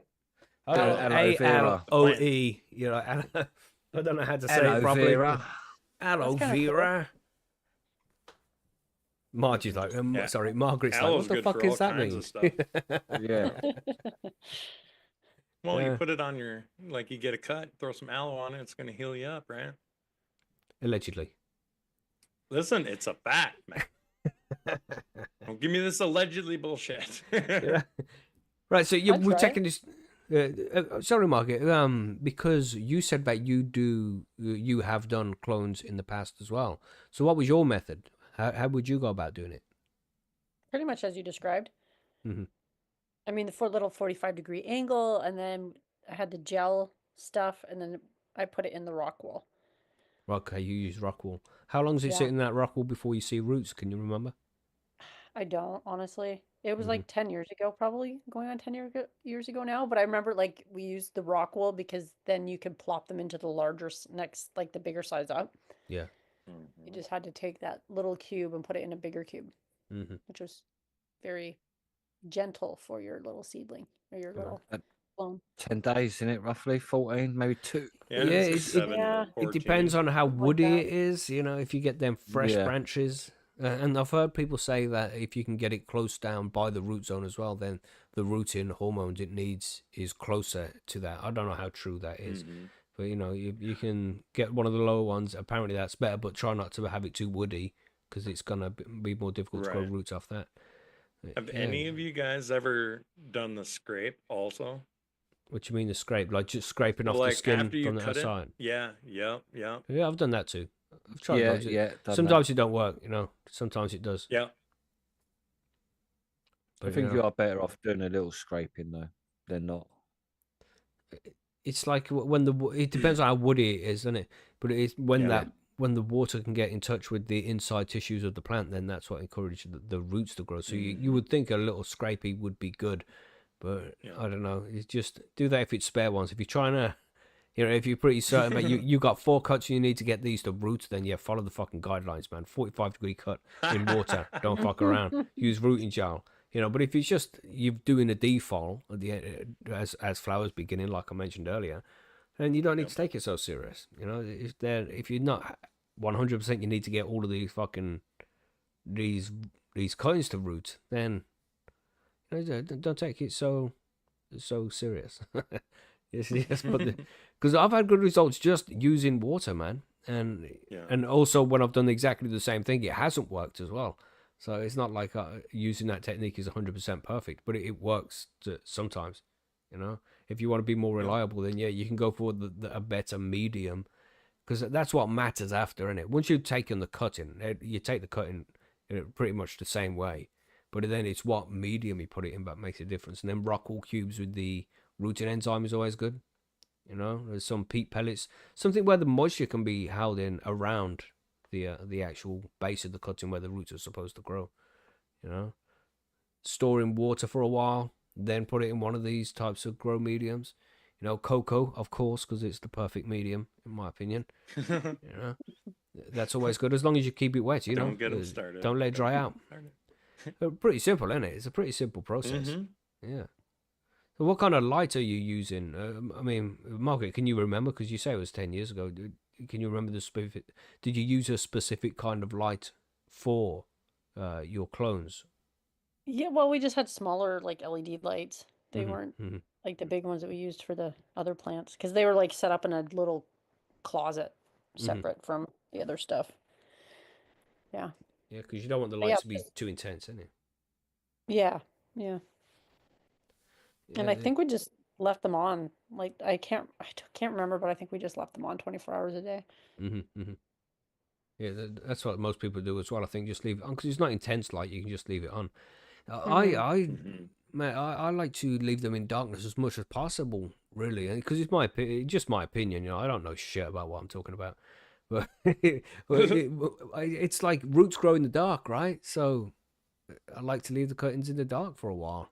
It's not going to flower, you know, and that's just my opinion. You probably do need to leave it in light. Once it has roots, then yeah, get it in the fucking light. You know what I mean? Because it needs the light to start making Right. food then, and you can give it food and water through its roots. But until it had some kind of roots, I'd just like to leave it in the dark as much as possible, which is probably incorrect to do, but that's what I did anyway. You know, because my plants, I'll do what I want. with Breaking the them. rules. Breaking the You know rules. what I mean? I do it my fucking way, and if it don't work, don't care. You know, Yeah. doesn't matter. Doesn't matter. But I don't know. It just made sense to me logically that roots grow in the dark. So you know they'll grow through soil in the dark. So why would you want lights on the roots? That's gonna damage them or something. I don't know. It worked fine for me. It's a good way to think about it. Yeah. But Billy, we didn't ask you about how you take clones, did we? Yeah, because I What- take them the whole branch, the lower branches, What medium are you putting them in once the into cuts are- soil afterwards. Just straight into soil, or do you soak Rock, them? no, or- rock wall. Into rock wall. Sorry. Right. And then you wait for like 10 days, and Because you should I see roots used the peat soil things, and Mm. the rock wall worked better, so I used the rock wall mostly. there. Sweet. Yeah. Also, I think the rock wall's better. You can see when all the roots are sticking out of it and shit as well a bit Yeah. more. I think the roots just can grow a bit easier for it. Mm-hmm. Yeah. It's easier to transplant as well afterwards. And that's it. You just got to make sure that they can stay wet, but also air can get to them because otherwise algae will grow. You know, just the same kind of shit. As Yeah, that's what I growing in found hydro. with the little peat pucks. They can sometimes get a bit sort of algae rather than. So yeah, not as good. And you have to wait until the roots grow on them before you really put lights on them. I think, because you don't want them. Well, you want a little bit of light on them, of course. You don't want them turning yellow. You don't want the chlorophyll to break down, but you don't want to get it all fired up so it's using a shitload of light and needing a shitload of nutrients. So you want to try and avoid that as well. So somewhere shaded. If you've only got one grow tent, then at the bottom of the grow tent, far away from the light, 18 to 24 inches away, usually okay. But if you're using a high intensity light, then yeah, keep it right down at the bottom. It doesn't need too much light.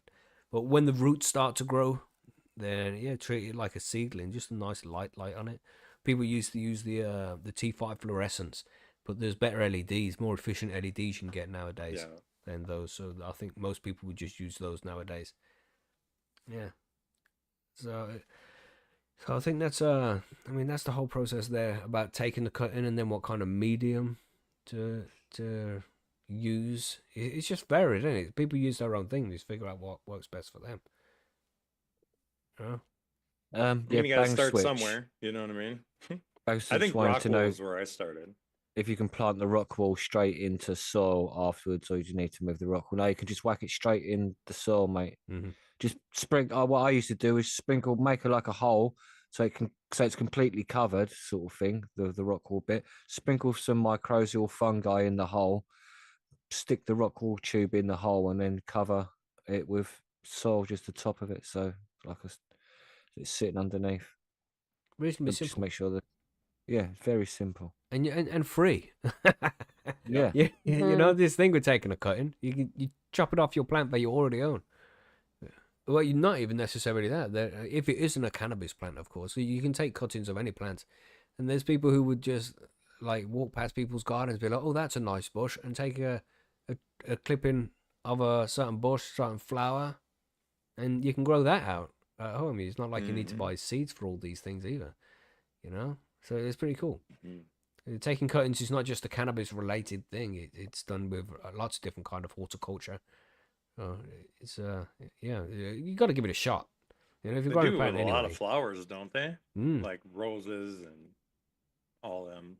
Yeah. Yeah, there's a good question there from Turpo. What pH water and how long do you soak the rock wool in? For me, when I'm using just my water technique, just get the cutting, trim it up, and put it in water. I don't pH that water or anything like that. 'Cause I don't think it matters too much as long as it's not ridiculously acidic or alkaline. You know, neutral water should be okay because the pH lockout isn't important if it can't get nutrients anyway. You know, so as long as it's just balanced until it gets roots. But when the roots arrive, then it starts to matter. But if you're just trying to get roots, I don't think the acidity matters too much. Just make sure that it's neutral. But that's just my opinion. And as I say, I don't know shit about this. But what are you saying, Billy? What's your technique? Same as you, pretty much. But I just make sure I soak the rock wool completely. I just soak it until it's completely soaked up as much water as possible. So put it in like a tub of water and just leave it sitting in it, and then for like 10, 20 minutes while you do other shit, and then you know it's completely saturated because they dry out quite quickly, so you can completely saturate it. Is the best thing. Yeah, man. What are you saying as well, John? What's your technique? What kind of pH are you looking at and all this? I got pretty good tap water here because they don't, chlorinate it or any of that stuff since I'm in a smaller town. So I rock that for at least 2 weeks because it's already got, a little bit of stuff in it. Yeah, man. 2 weeks. Yeah, pretty easy to do. It is a real simple process, and people should definitely give it a shot. Because, like we say, it's free. You can just take a cutting from your plants, and then you just put it in some water, and you might have some other medium lying around, like some rock wool if you have that, or some cocoa if you have that. I wouldn't go into a strong soil or anything, because what might happen instead is it doesn't grow roots. It rather gets decomposed by the bugs and the insects in the soil itself, so it eats the stem and it wouldn't grow roots. So it's better to start with something sterile, like some cocoa or rock wool, or just some water on its own until the roots start to grow, and then you can try and plant it in some soil if you're growing in soil. You just have to be careful with the small plants, and a strong medium, it can have an effect on them, so bear that in mind. Yeah, man. Yeah, I think rock wool's the best. Every time I've had great success, it's been with rock wool with clones. Because it holds the stem up as well, doesn't it? Yeah, It it's so does, yeah. consistent.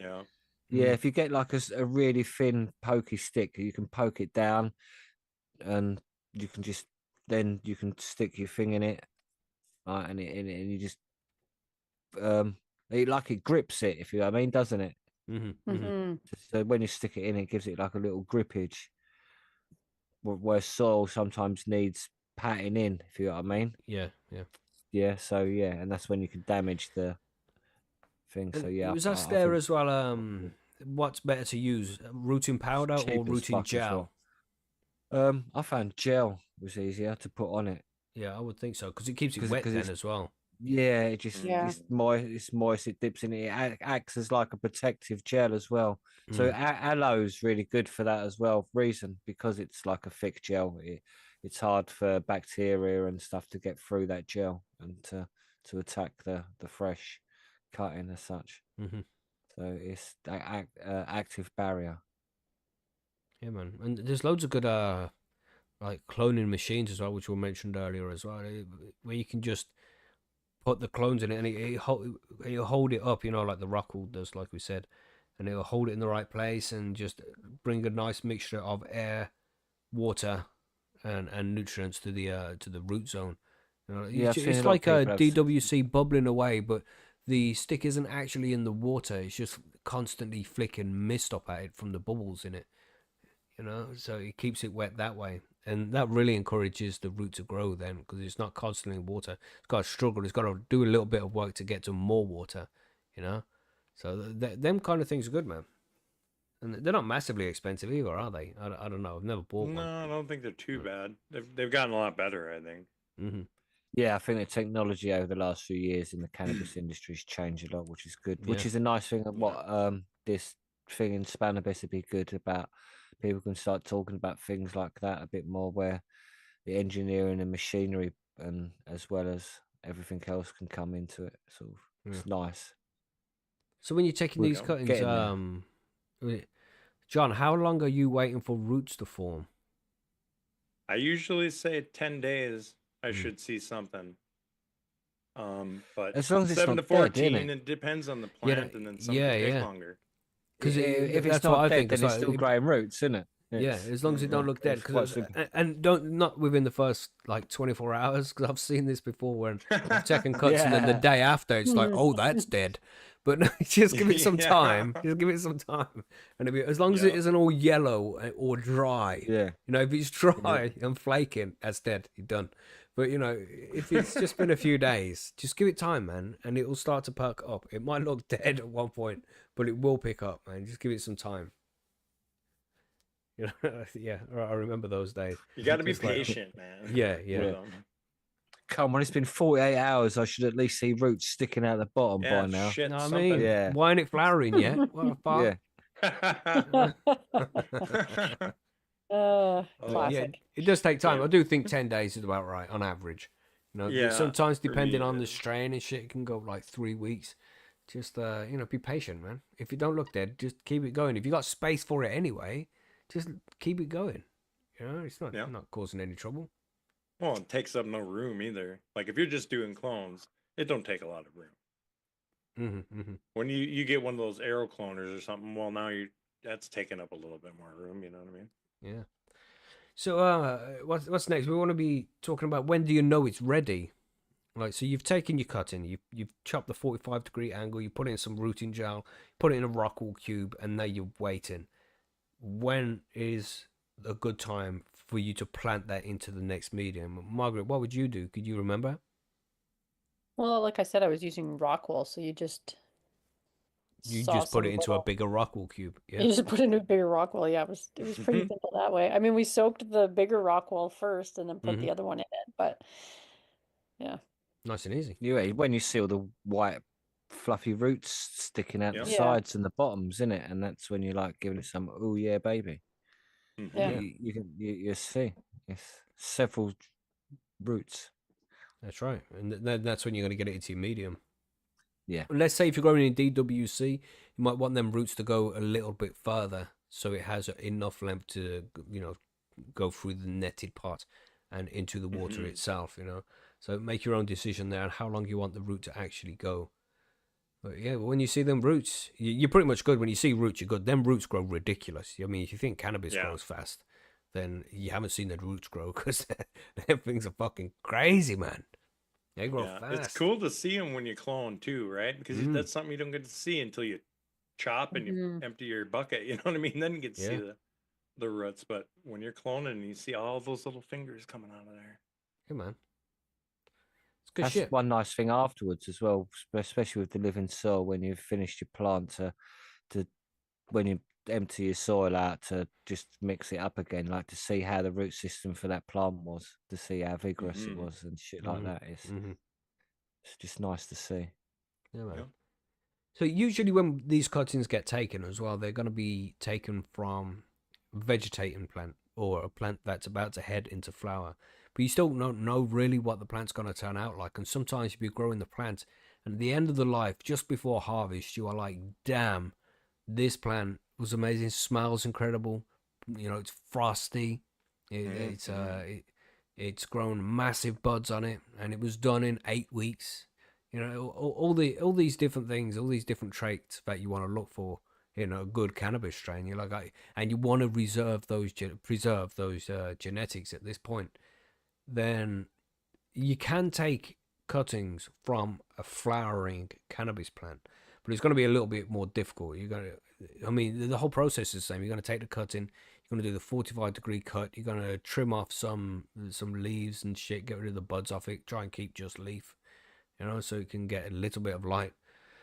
And just do the same thing. You're waiting for those roots to grow, but at the same time, it's still flowering, all right? It's still in the flowering stage, and you have to do this whole re-vegging thing. So you want to keep it under 18 hours of light, maybe even 24 hours of light. It's just the light, like we said, like a light LED or a T5. And it's going to take like 4 weeks, maybe 5 weeks until it's not flowering anymore, until it starts to come back with actual vegetative growth. So bear that in mind. You can take it from a flowering plant for sure, but you know, it's going to take a little while to revert back to a vegetating plant after it's been flowering for a while. You definitely got to wait longer if you take during flower. It takes fucking ages, man. But sometimes, like for instance, sometimes you took clones and they didn't go and you already put her in flower. Yeah. Sometimes you got to try again. That's right, man. That's all you have to do, really, is just keep trying. Even if you don't really plan to grow out the clones and stuff, if you're taking a few stems off anyway, then just give it a shot, give it a try, you know, and you just get practice on making these stems off the cannabis plant grow some roots. Because that's all you're doing, really. And it's a real simple process. It is a real simple process. And there's lots of different ways you can Nice. do it there as well. You know, like I would just put it in water and it'll grow roots after a couple of weeks. Just, you know, it'll be fine. In a glass of water on a windowsill, leave it, and it might grow roots in a couple of weeks. It might not. You know, if you need to be more reliable and you want to make sure that you get a better chance, then go for one of those cloning machines with the rock wool and the rooting gel or powder. You know, that's going to increase your chances as well. So just do whatever's best for you and figure out what the right method is. And that's what I would recommend. Yep. Agreed. But Agreed. Yes. when you do yours, Billy, because you says it goes into the rock wool and you wait for the roots to grow, does yours just go straight into your living soil at that point? Yeah, basically, pretty much. Yeah, I like I said, I just whack some mycorrhizal fungi in the hole, cover it all over, and then just leave it sitting there. Yeah, to veg out. And it's just happy from there, no trouble. No trouble. Sometimes if I've not looked after it properly, it die from me doing something stupid rather than anything else. But yeah, it just generally loves it, and then the roots just spread. Yeah, I don't do it too often, just because I had loads of seeds and that to try. So I've not done it for a while, but I'm gonna do it a load more this year to some of the stuff I've got. So yeah. So It no just humidity takes- domes or anything? You're still doing yours straight up? No, because I've got I have a small tent as well, so it doesn't really need it. It's quite humid in there. Right. Just spray it and No it's fine. propagators. What about you, John? You use propagator or anything? I don't know. I don't use a humidity dome either. Huh. Like, so I had a discussion with somebody since this was brought up. I was going to leave it, but I had a discussion with a guy about humidity domes, and he doesn't use them because he figures, why do you want the leaves to get all the humidity? Why Yeah, are you it's like spraying it with water? You want the roots to grow. You don't want the top to grow. it makes it hot as well. It's like you're cooking the little plant from the light. If you know what I mean, it's going to get really hot. Like, so Yeah. would you leave the windows done up in a car with a dog in it? It's like, well, you don't, do you? So I mean, I've done it both ways, but now I don't. Now I don't use a humidity because dome. even with a humidity dome, you still need some sort of circulation of air, and that it's not completely. Yeah. If it's completely Well, closed, mold it will can- grow, man. Yeah, it can cook the fuck out of it and shit. So it's, to me, you don't get a humidity dome out in fucking, well, I suppose the real world as such, in farmland and in forests and shit, do you? So Yeah. just So, yeah, got to make sure its root system is protected. Yeah. I mean, some people do spray it because the plant will absorb some nutrients through the leaves. But yeah, you don't want too much of that happening. You know, you want to try and encourage it to get it through the roots. And as long as you haven't cut a ridiculously small cutting, it should be fine. You shouldn't have to add any foliar nutrients. It should be able to absorb it from that second set of leaves and shit, you know, because it will take it from itself. That's what the leaves are doing. They're storing up these nutrients. So if it needs it, it can take them out there again. A really easy process, as we say. You know, if you want to take some cuttings of a plant that you could potentially want to keep, then give it a shot. Just don't take one and expect it to work. You know, if you want to double up, say if you want 4 plants, take 8 cuttings. You know, it's better to have too many than not enough. And then get rid of the ones that don't root. You know, you'd be better off. But definitely give it a shot. So just break them up and put them in your salad. That's right. That's right. Put them in a smoothie. There you go. Well, I don't know. Is there anything else to add here? Are we missing anything? I don't think so. Okay, it's a reasonably simple process. You know? Yeah, it is. Cut it, put it in the water or the whatever you're using as the medium, you know. Then just wait for 10 days, 14 days maybe. You should see roots coming out. Then you put it into whichever medium you're growing it in, and you'll be good to go from there. Nice and easy. If you have any questions, of course, you know, Percy'sGrowroom.com. That we can help you with your cloning and all of that shit, and we can advise you on what to do next. So yeah, come and show us. The question again about you wouldn't put it straight into soil. The cutting. What was the question? just look. At what point can you go into soil when you can't go from cutting? Dip your Clonix right into soil. No, you don't put it in Clonix. You dip it in Clonix, then into rock wool. Then the rock wool has roots. Then the rock wool goes into the soil. So rock wool first, then I'm wondering soil if he's afterwards. asking if you can go straight to soil You instead can, of but using it. most of the time it'll die. Yeah, that's it. Just Sometimes don't, it'll won't survive. survive. Yeah, Sometimes it survives because just it's too just a much in the strong soil, plant, isn't but it? Too much in the yeah. soil. Yeah, rock wool. It just loves the rock wool, man. Rock wool, cocoa, why not do something rock sterile. wool? Yeah, when something works so great, if you know what I mean. And it makes it easy to transfer it afterwards as well. You having your little clone in rock wool, just brilliant. And then you can put in any medium anywhere. Yeah. So yeah, rock wool, winner, They're happy winner. from there. Rock wool for dinner. It's like living Yes. soil. It's like living soil and rock wool. It's rock wool. Here we go. Rock wool. You know, it's like So, the guys in the You should USA rock and Canada wool. probably don't know that saying, that winner, winner, chicken dinner. You know? yeah, well. Oh, I know that Better saying. better Yeah, learn what it, do you innit? mean? I don't know why I know it. I don't know. It's just something. It's because it used to be said all the time. Like everybody used to say it. winner, back in the winner, day. chicken dinner. Yeah. But no, rock wool for Innit? dinner for Billy. Brilliant. Yeah, mate. Of Followed course. just after my living soil. Yeah, man. Right. So, of course, if you have any questions, anybody, and you're not here with us live now, you can find us over on postysgrowroom.com. And we encourage you to sign up over there if you're new to growing, if you're not new to growing, and you know, if you just enjoy growing, come and join us. It's a good community. Yes, Get and we can over always there. answer your questions over there if you have any. But for now, I think we're going to listen to mail. Are we ready for that? Got a couple of listener mail questions. Get after Sure it. am. Yeah, man. Let's do What, it. Fill me bowls, is it? Yeah, here we go. Fill me Oh, balls. God. Fill. I don't know what the fuck this guy was on.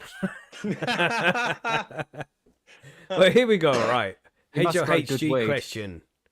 You hear on the radio, Orange Man Trump. That's why he's called him. Yeah. You hear on the radio, Orange Man Trump is saying zombies are now real and are coming. What would you do first? Would you think it's a joke or run for the hills with close family members or friends? Or, question 2, you're at a cannabis convention. Well, answer question 1 Yeah, let's first. stop there and Yeah, let's go Yeah, it's a cover question two-parter. 1. Yeah, So- we'll break this down. Jesus. What are you saying, Billy? I'm What's your first safe. protocol? I'm safe, mate. I live in the hills, so like I'd make sure I'd lock the doors and then follow closely on the wireless. Make sure I've got all my wireless. Yeah, I've got all my garden tools ready, sharpened up for the coming apocalypse. I'd probably run down to the co-op actually, make sure I just grab everything and then come back out. I won't even bother paying, just in case. It's not worth it, is it?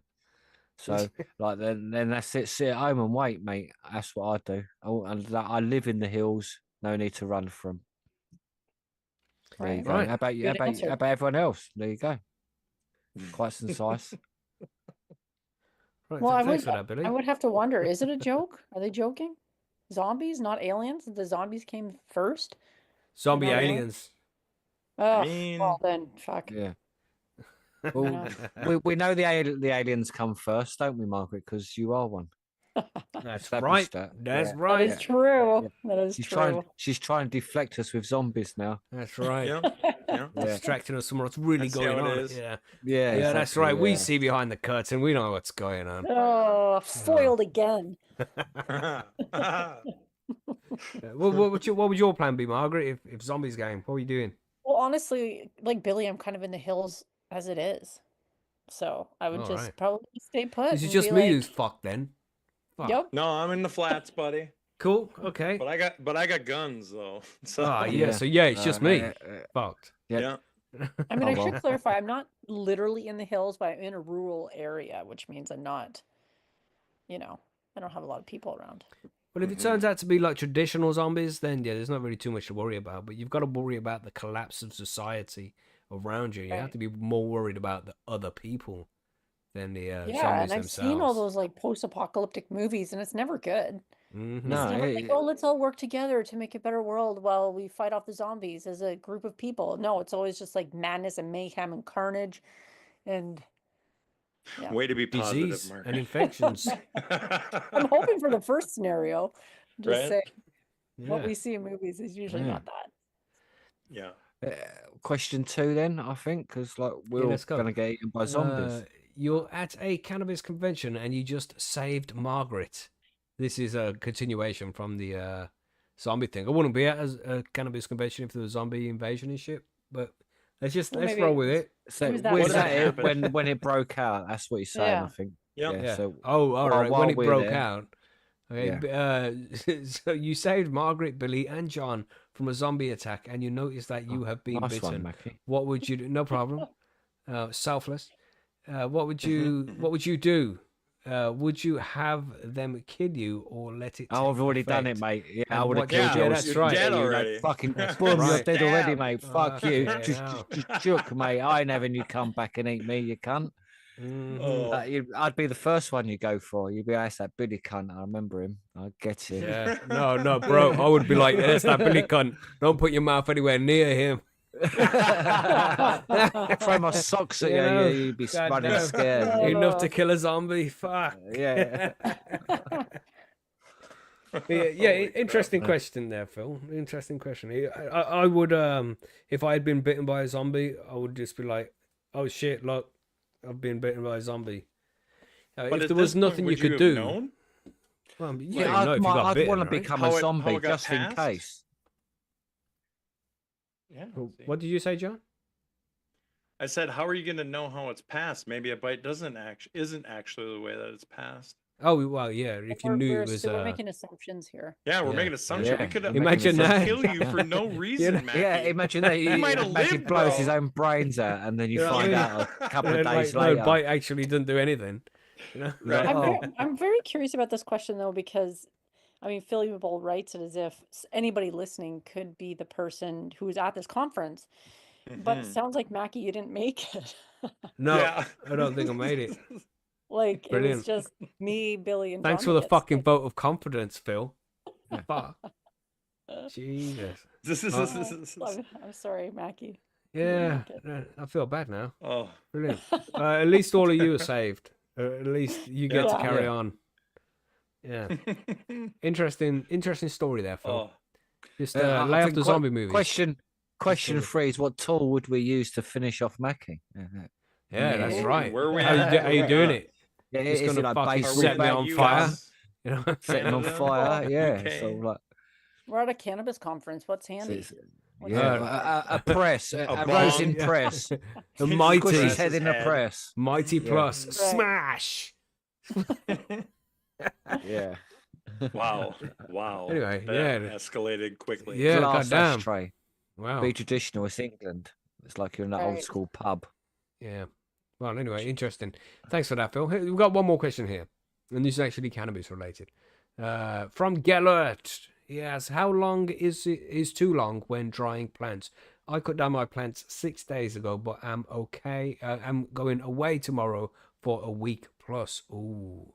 I usually don't dry for more than 10 days, give or take. So worry about mold, etc. It left too long. P.S. Hugs to T's family and fellow friends. Yes, indeed. Mhm. Yeah, I think in this situation, I mean, they cut them down 6 days ago, but I'm going away tomorrow for a week plus. I would rather let them hang, you know. Yeah, same here. I'd leave them Mhm. to carry on drying Mhm. because it won't make too much difference. Once you put them in a jar after that, moisten up a bit anyway, and you'd Because get any wouldn't the mold terps be more back. likely So to form if you jarred it too soon? yeah, it's Yeah, more yeah, likely you'd absolutely. lose it Yeah. if you jarred it too soon. So yeah, I would let it hang.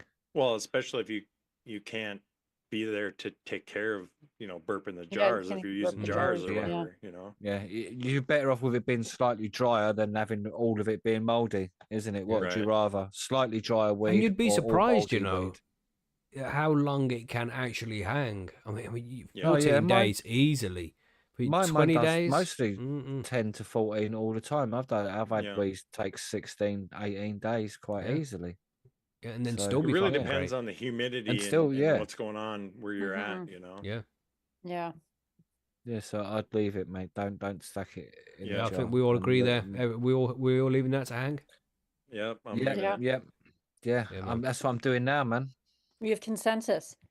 Mm-hmm. And Yeah, and something it's not even that long, now. really, is it? I cut down the plant 6 days ago, and then he's going to be away for a week, so that's 14 days. Yeah, man, let that shit hang. You might even get back, and it's still not ready for the jars, mate.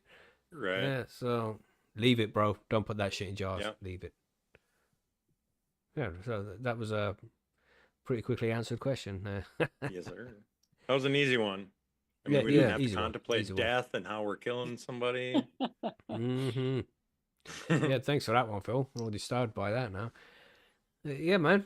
There's a good movie coming out soon. Should be this year, because we had you all seen 28 Days Later, right? Oh Yep. yeah. I believe I have. Yes. That's a good movie. You got to check it out, John. 28 No, I have seen years it. later. Oh, you have seen it. Cool, cool. Yeah, Yep, and then there's 28. What is it? 28 months? It's not 28. Yeah, it's 28 28 years. weeks. 28 think weeks. it's- Yeah, it was the Yeah, second Yeah, one. it's the 28 next weeks. one. Yeah. Which is also And then- good. And apparently, there's going to be 25 years later coming out. 28 years. Oh, really? later. 28 years. Sorry, yeah, my bad. 25. I know, Mhm. right? It's all 28, 28, and then this one's 25. It's like, yeah, Yeah. just yeah. Part. change it up a bit. It's gonna throw us off. You know It what I has mean? no meaning to any of the other movies. That's going to be Yeah, good. really. But it makes you 25 think years later. there's just definitely a gap there for what happened 28 months later. Come on. Yeah. You missed that one out. Is that going to be like a prequel sequel kind of thing? Yeah, maybe do a Ooh. prequel. Yeah. Sequel. Let's see what There you happens. go. man. Prequel sequel. But I love Prequel zombie sequel. movies, and zombie TV. I do always enjoy that kind of shit. But The Walking Zombie Dead shit was a is bit cool. bad. You know, Walking Dead got a little bit bad. No, The Walking Dead was brilliant. It just went on for too long and become Yeah, really yeah. bad. Mm-hmm. Yeah. Yeah. When it So first that- came that's- out, it was so good. That's the Yeah. difference, isn't it? Yeah. The first 4 seasons were reasonable. The first 2 were great. And then Mhm. after that, it 3 started going wasn't too downhill. But bad. 3 weren't Yeah. too bad, and 4 was a bit iffy. But Yeah. then it just started getting a bit like, boy, it's too much storyline now. Like, Yeah. we don't care. Yeah, they survived, and it's gone mental. That's all we care about. Like, there's So zombies to kill. We have a It's not- quick question here from, and if anybody has any questions, drop them in chat now while we're here. But Jay has quickly dropped a question there in the chat, which we'll answer. A quick question: are cocoa plugs as good as rock wool? And we're talking specifically for doing cuttings here, so I don't Yeah. know, man. We I know think I Billy's agree answer. with Billy. I agree with Billy. I think rock Fucking wool is rock just wool. perfect I- for it. Me too. If I've if only it's ever an used the one. option to pick one or the other, pick the rock Rock wool, wool. in my opinion. Mm-hmm. Rock wool. And you all know how much I love growing in cocoa, but still, Right. rockwool is just correct, man. Well, you get the right size one, of course. Don't be getting one which is a foot by a foot for a cutting, because the hole in the middle is going to be far too big. You get the first one, because the rockwools come in different sizes, like you Yeah, get a tiny small little one, cubes, medium man. one, You and get It's they like can an a fit inch big into by tray an of each inch other. cubes. by Yeah, Yeah, an inch. 24 cubes in a tray, sorted. and they yeah, like last for inch by ages. inch. I think like 3.5 centimeters by 3.5 centimeters is the standard. Thank you for the rockwool conversion. plug. Yeah. But yeah, and that works really well, and then it can go into whatever medium you're growing in after that, you know. But yeah, And then it definitely, goes into the cocoa after that. mhm. Yeah. And root wire plugs there as well from Sir Hunter is also a good option too. You know, these kind of They things are that good. They designed do for it. work pretty good too. Yeah, they're So okay. so those are Rock wool. good if you have the trays to put them in. You know what I mean? Whereas Yeah. rock wool, you can pretty much put it on anything. you know Yeah, what I and mean? it will hold itself together. Yeah. I know. what you Yeah, mean. I feel like rock wool, you could hang the plant upside down in it and it'd still fucking work. Yeah. So there you go. Now here's a link to our sponsor, Rockwool. Okay. Who makes that shit? Really? Who You know what I makes mean? that Who makes stuff? that Nobody shit? knows. China makes it. That's who fucking makes it. Whoever crushes up the stone has got a good hammer, ain't they? Yeah. But didn't we Yeah. decide last week it was made like cotton candy is made, where it just like heat up the rock and then spin it round, so threads go off everywhere, and that's how they collect it. Spin me Probably, right yeah. round, Or baby, probably the right spinning round. round does the heating anyway. They don't have to heat it. Just maybe. the slight the grinding of it maybe heats it Mhm. enough. Bit of grindage. Jay also said, "Thank you very much. Got your on Rockwool. Good to germinate on. You can germinate on that as well, yeah, if you want to. But there's better option for that as well. Go listen to the germination episode specifically on the best ways for germinating things. There's a few different methods, and there's going to be one which is going to be best for you depending on certain circumstances. But I think that's everything, right? I don't see any other questions in the chat there. I reckon a lot of them are just germinated into their socks. Brilliant. Whoa. Brilliant. Thanks, Billy. It's all right, no problem. So are we good for the outro? Anything to add? No, I don't No. think so. No, Let's do the outro. Let's go. even so.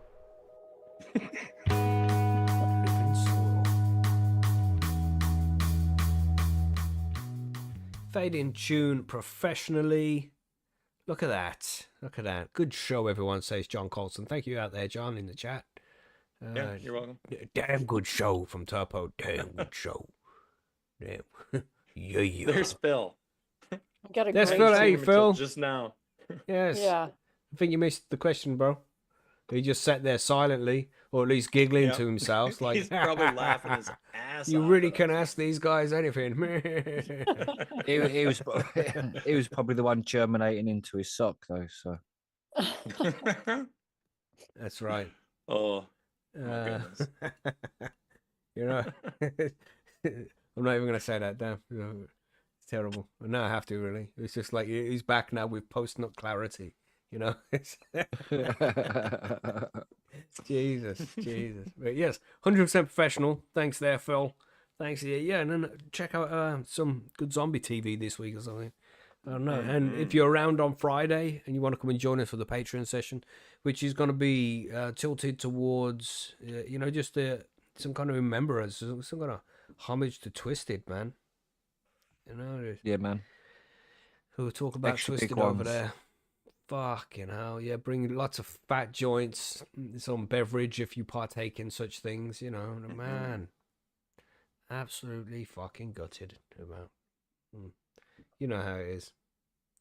Sad times, man. There's a thread over at Posters as well, where if anybody wants to go and, pay their condolences or whatever, there's a thread over there. I don't know what to do now, because this is the first time we've had something like this happen over at the forum, it's like, I don't know, do you make like a remembrance section for people who have fucking passed on? It's so shit, man.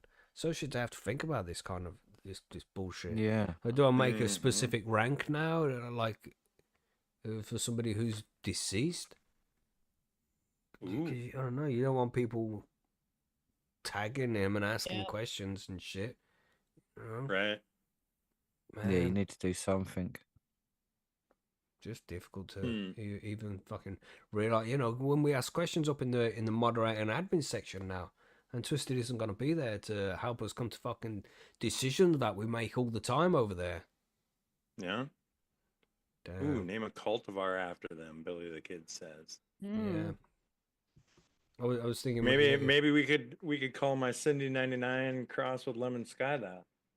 Call it the Twisted Lemon. The Twisted One. Yeah.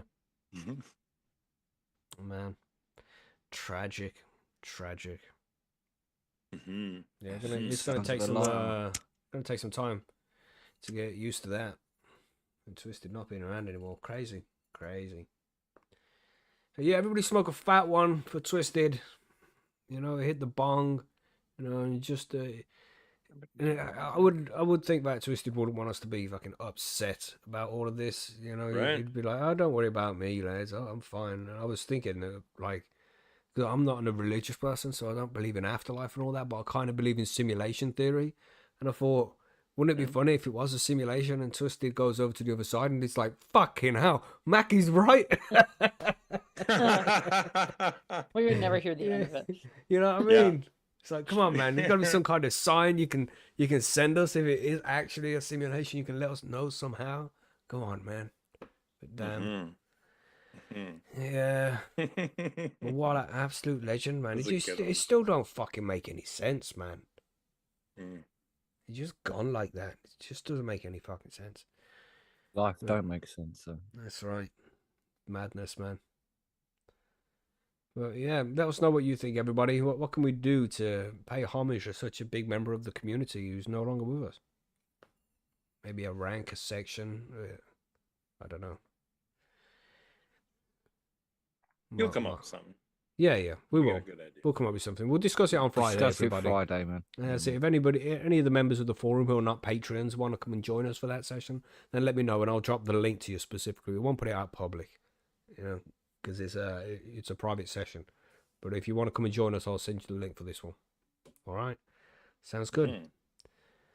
But we'll leave it at that. Just, man, I hope everybody has a good week. Just, I don't know, hug your family a little more. Try and, because just understand how quickly this happened. Just one day Twisted with us, the next day isn't. He wasn't expecting it. His family's not expecting it. We weren't expecting it, and all of a sudden he's gone, and we can't tell him how much we appreciate him. It's just help that remind you of that. Just love the people who you're close to. You know what I mean? And make sure that they know it, because you don't know, tomorrow he might not be here. Like, that's just the way it goes. Madness. Stay high, stay safe, everybody. I hope you had a good show, and rest in peace to Twisted. We will miss you, bro. Yeah, man. Yes, sir. Goodbye, everybody. See ya. Goodbye. Bye, everybody.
Peace.